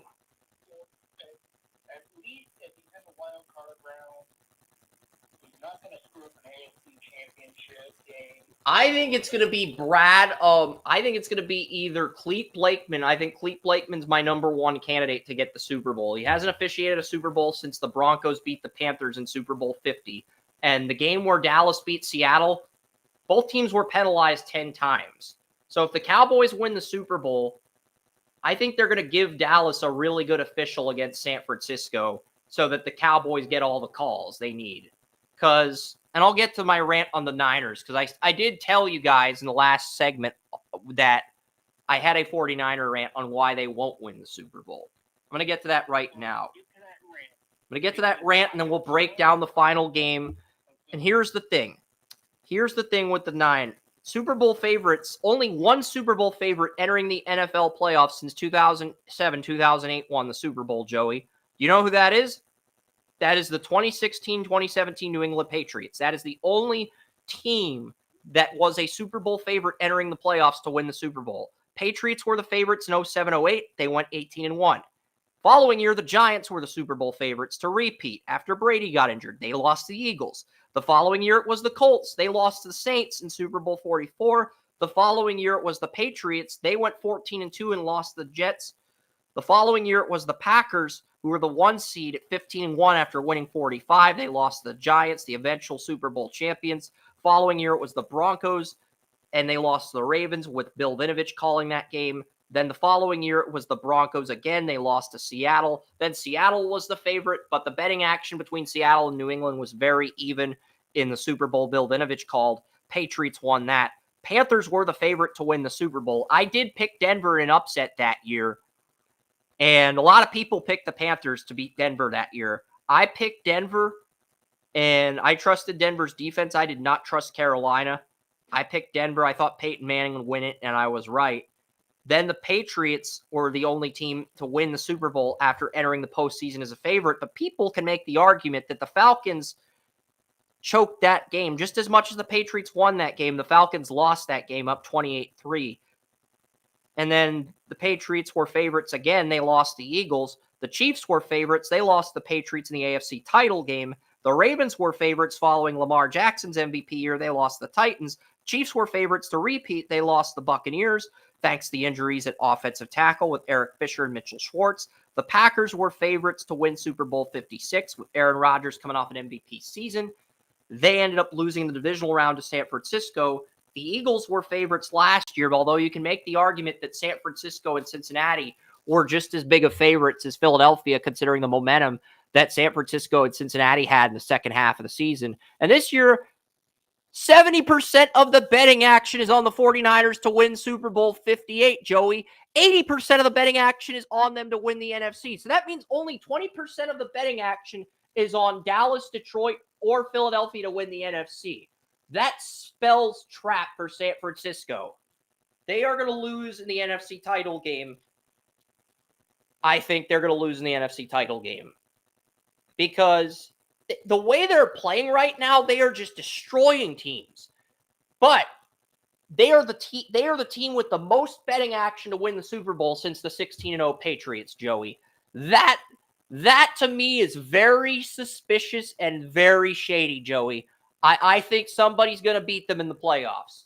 I know they look like the most complete team on paper right now, but if they're getting about as much betting action as the 16-0 Patriots, that is a red flag for me.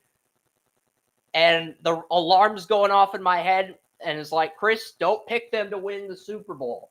The same red flag that went off in my head that said, don't pick Marshall to win the College Cup in college soccer since they're the number 1 seed. The number 1 seed hasn't won since 2011. That same alarm bell is going off in my head with this Niners team, even though right now they look like the best team in football. And nobody's going to deny that. Just from a pure talent standpoint and a blowout standpoint, they are the best team in football. But, like, if that many people are betting on the Niners to win the Super Bowl, the sports books are going to profit if the Niners don't make the Super Bowl. You know what I'm saying? Like, You know who my sleeper is to be thrown in the 49ers? mine is Dallas. Yours is probably the Rams, if I had to guess. You are 100% correct. If the Rams play the 49ers at any point in time during the playoffs, I think the Rams beat them. Yeah, and that can happen. I think what would happen is, I think the Cowboys will beat the Niners in the NFC title, but I think this would have to happen. If the Cowboys either win the division and they draw, they win, and then the Saints beat the Eagles, the NFC South champion beats the Eagles, and the Packers or Rams beats the Lions in Detroit. So that sets up a shortcut for both Dallas and San Francisco to get to the NFC title. That's the first scenario that would have to happen in order for a Dallas-San Francisco NFC title to take place. Second scenario would involve the Cowboys getting the wild card. They beat the Saints, and then the Packers end up getting the Lions, and then the Eagles end up getting the Rams, and either the Packers or the Rams knocks out the Eagles or Lions as the 2-6 seed or 7 seed, and then Dallas gets maybe both teams pull the upset. Maybe the 6 seed and the 7 seed both win, and then the Rams play the Niners and knock them out, or the Lions end up playing Dallas, and then the Rams end up knocking out the Eagles. That's the other scenario. One of those two scenarios would have to happen, because I think if it's San Francisco, Dallas, Detroit, and Philadelphia, Dallas is the 5 seed, them winning 2 games on the road is going to be tough, to the point where I'm not even sure they would pull it off. Like, I could see them winning one of those games, probably against the Eagles. So the Eagles' defense has been shaky the last few weeks, but I don't know if they beat San Francisco or Detroit on the road right now, the way the Dallas has played this season. So, but yeah, I just wanted to point that out with the odds-on favorites. Only one odds-on favorite in the last 17 years has won the Super Bowl, and that is the Super Bowl 51 Patriots, who came back trailing 28-3 in the Super Bowl in a game where Kyle Shanahan's play calling cost the Falcons. So, like, you know, I'm just saying, I think the Niners, and I told you back in May, Joey, that the Niners were going to be my 1 seed, and that the Cowboys would win the NFC, either as a wild card or as the 2 seed. And they beat the Eagles in the NFC title game. I still think that scenario could happen, but, you know, it is all over the place right now. And the Niners, just on paper, they look like the best team in the league. And I think that's going to continue. But I do think the Niners win on a controversial call. I have the 49ers beating the Ravens 27-21. The Niners are favored by 5.5. I think they barely cover the spread. I think this is a relatively competitive game. And, you know, Brandon Stevens, the SMU corner the Ravens drafted in the 3rd round. He played the number 1 cornerback role against Calvin Ridley. They moved Marlon Humphrey, the number 2 corner, over to the boundary. Instead of putting him at field corner, they moved him over to the boundary, and the Ravens were able to capitalize off of that adjustment. That changes the Ravens' outlook, Joey, because if Brandon Stevens plays like he did against the Jaguars, I'm not even sure there is a team in the AFC that can beat the Ravens in Baltimore. Even the Chiefs with Patrick Mahomes, that would be a problematic scenario. And I do think Mahomes could beat the Ravens in Baltimore. because of the playoff experience. But it would be an uphill battle type of game, and it's a game I could see the Ravens winning too. So, I do think this game is going to decide the MVP as well, with Lamar Jackson and Brock Purdy in the running for MVP. But I'm going to go Niners 27, Ravens 21. And this is our final lock of the week. Anything you want to add to this before we sign off on the podcast and the live stream? Yeah, you have to remember, the Ravens lost the big play running back. The one guy that I felt took more pressure off Lamar in that running game than anybody. The running back, Williams, I think his name is. Watched him 4 times. Peter, if you think you got a fast defensive package, he was going to outrun him. He was the one I felt that gave Lamar Jackson the most leeway to do what he was doing. Because you had to look out for 2 huge play guys. Now you only have to look out for Lamar. So watch and see how that affects the Ravens'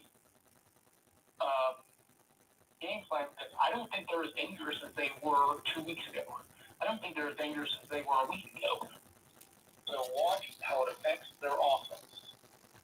Because I think they just lost a huge part of their offense. They lost Keaton Mitchell for the rest of the season. They lost Dobbins. So they have, Keaton Mitchell. I had a 4th-round grade on him coming out of East Carolina. Went undrafted.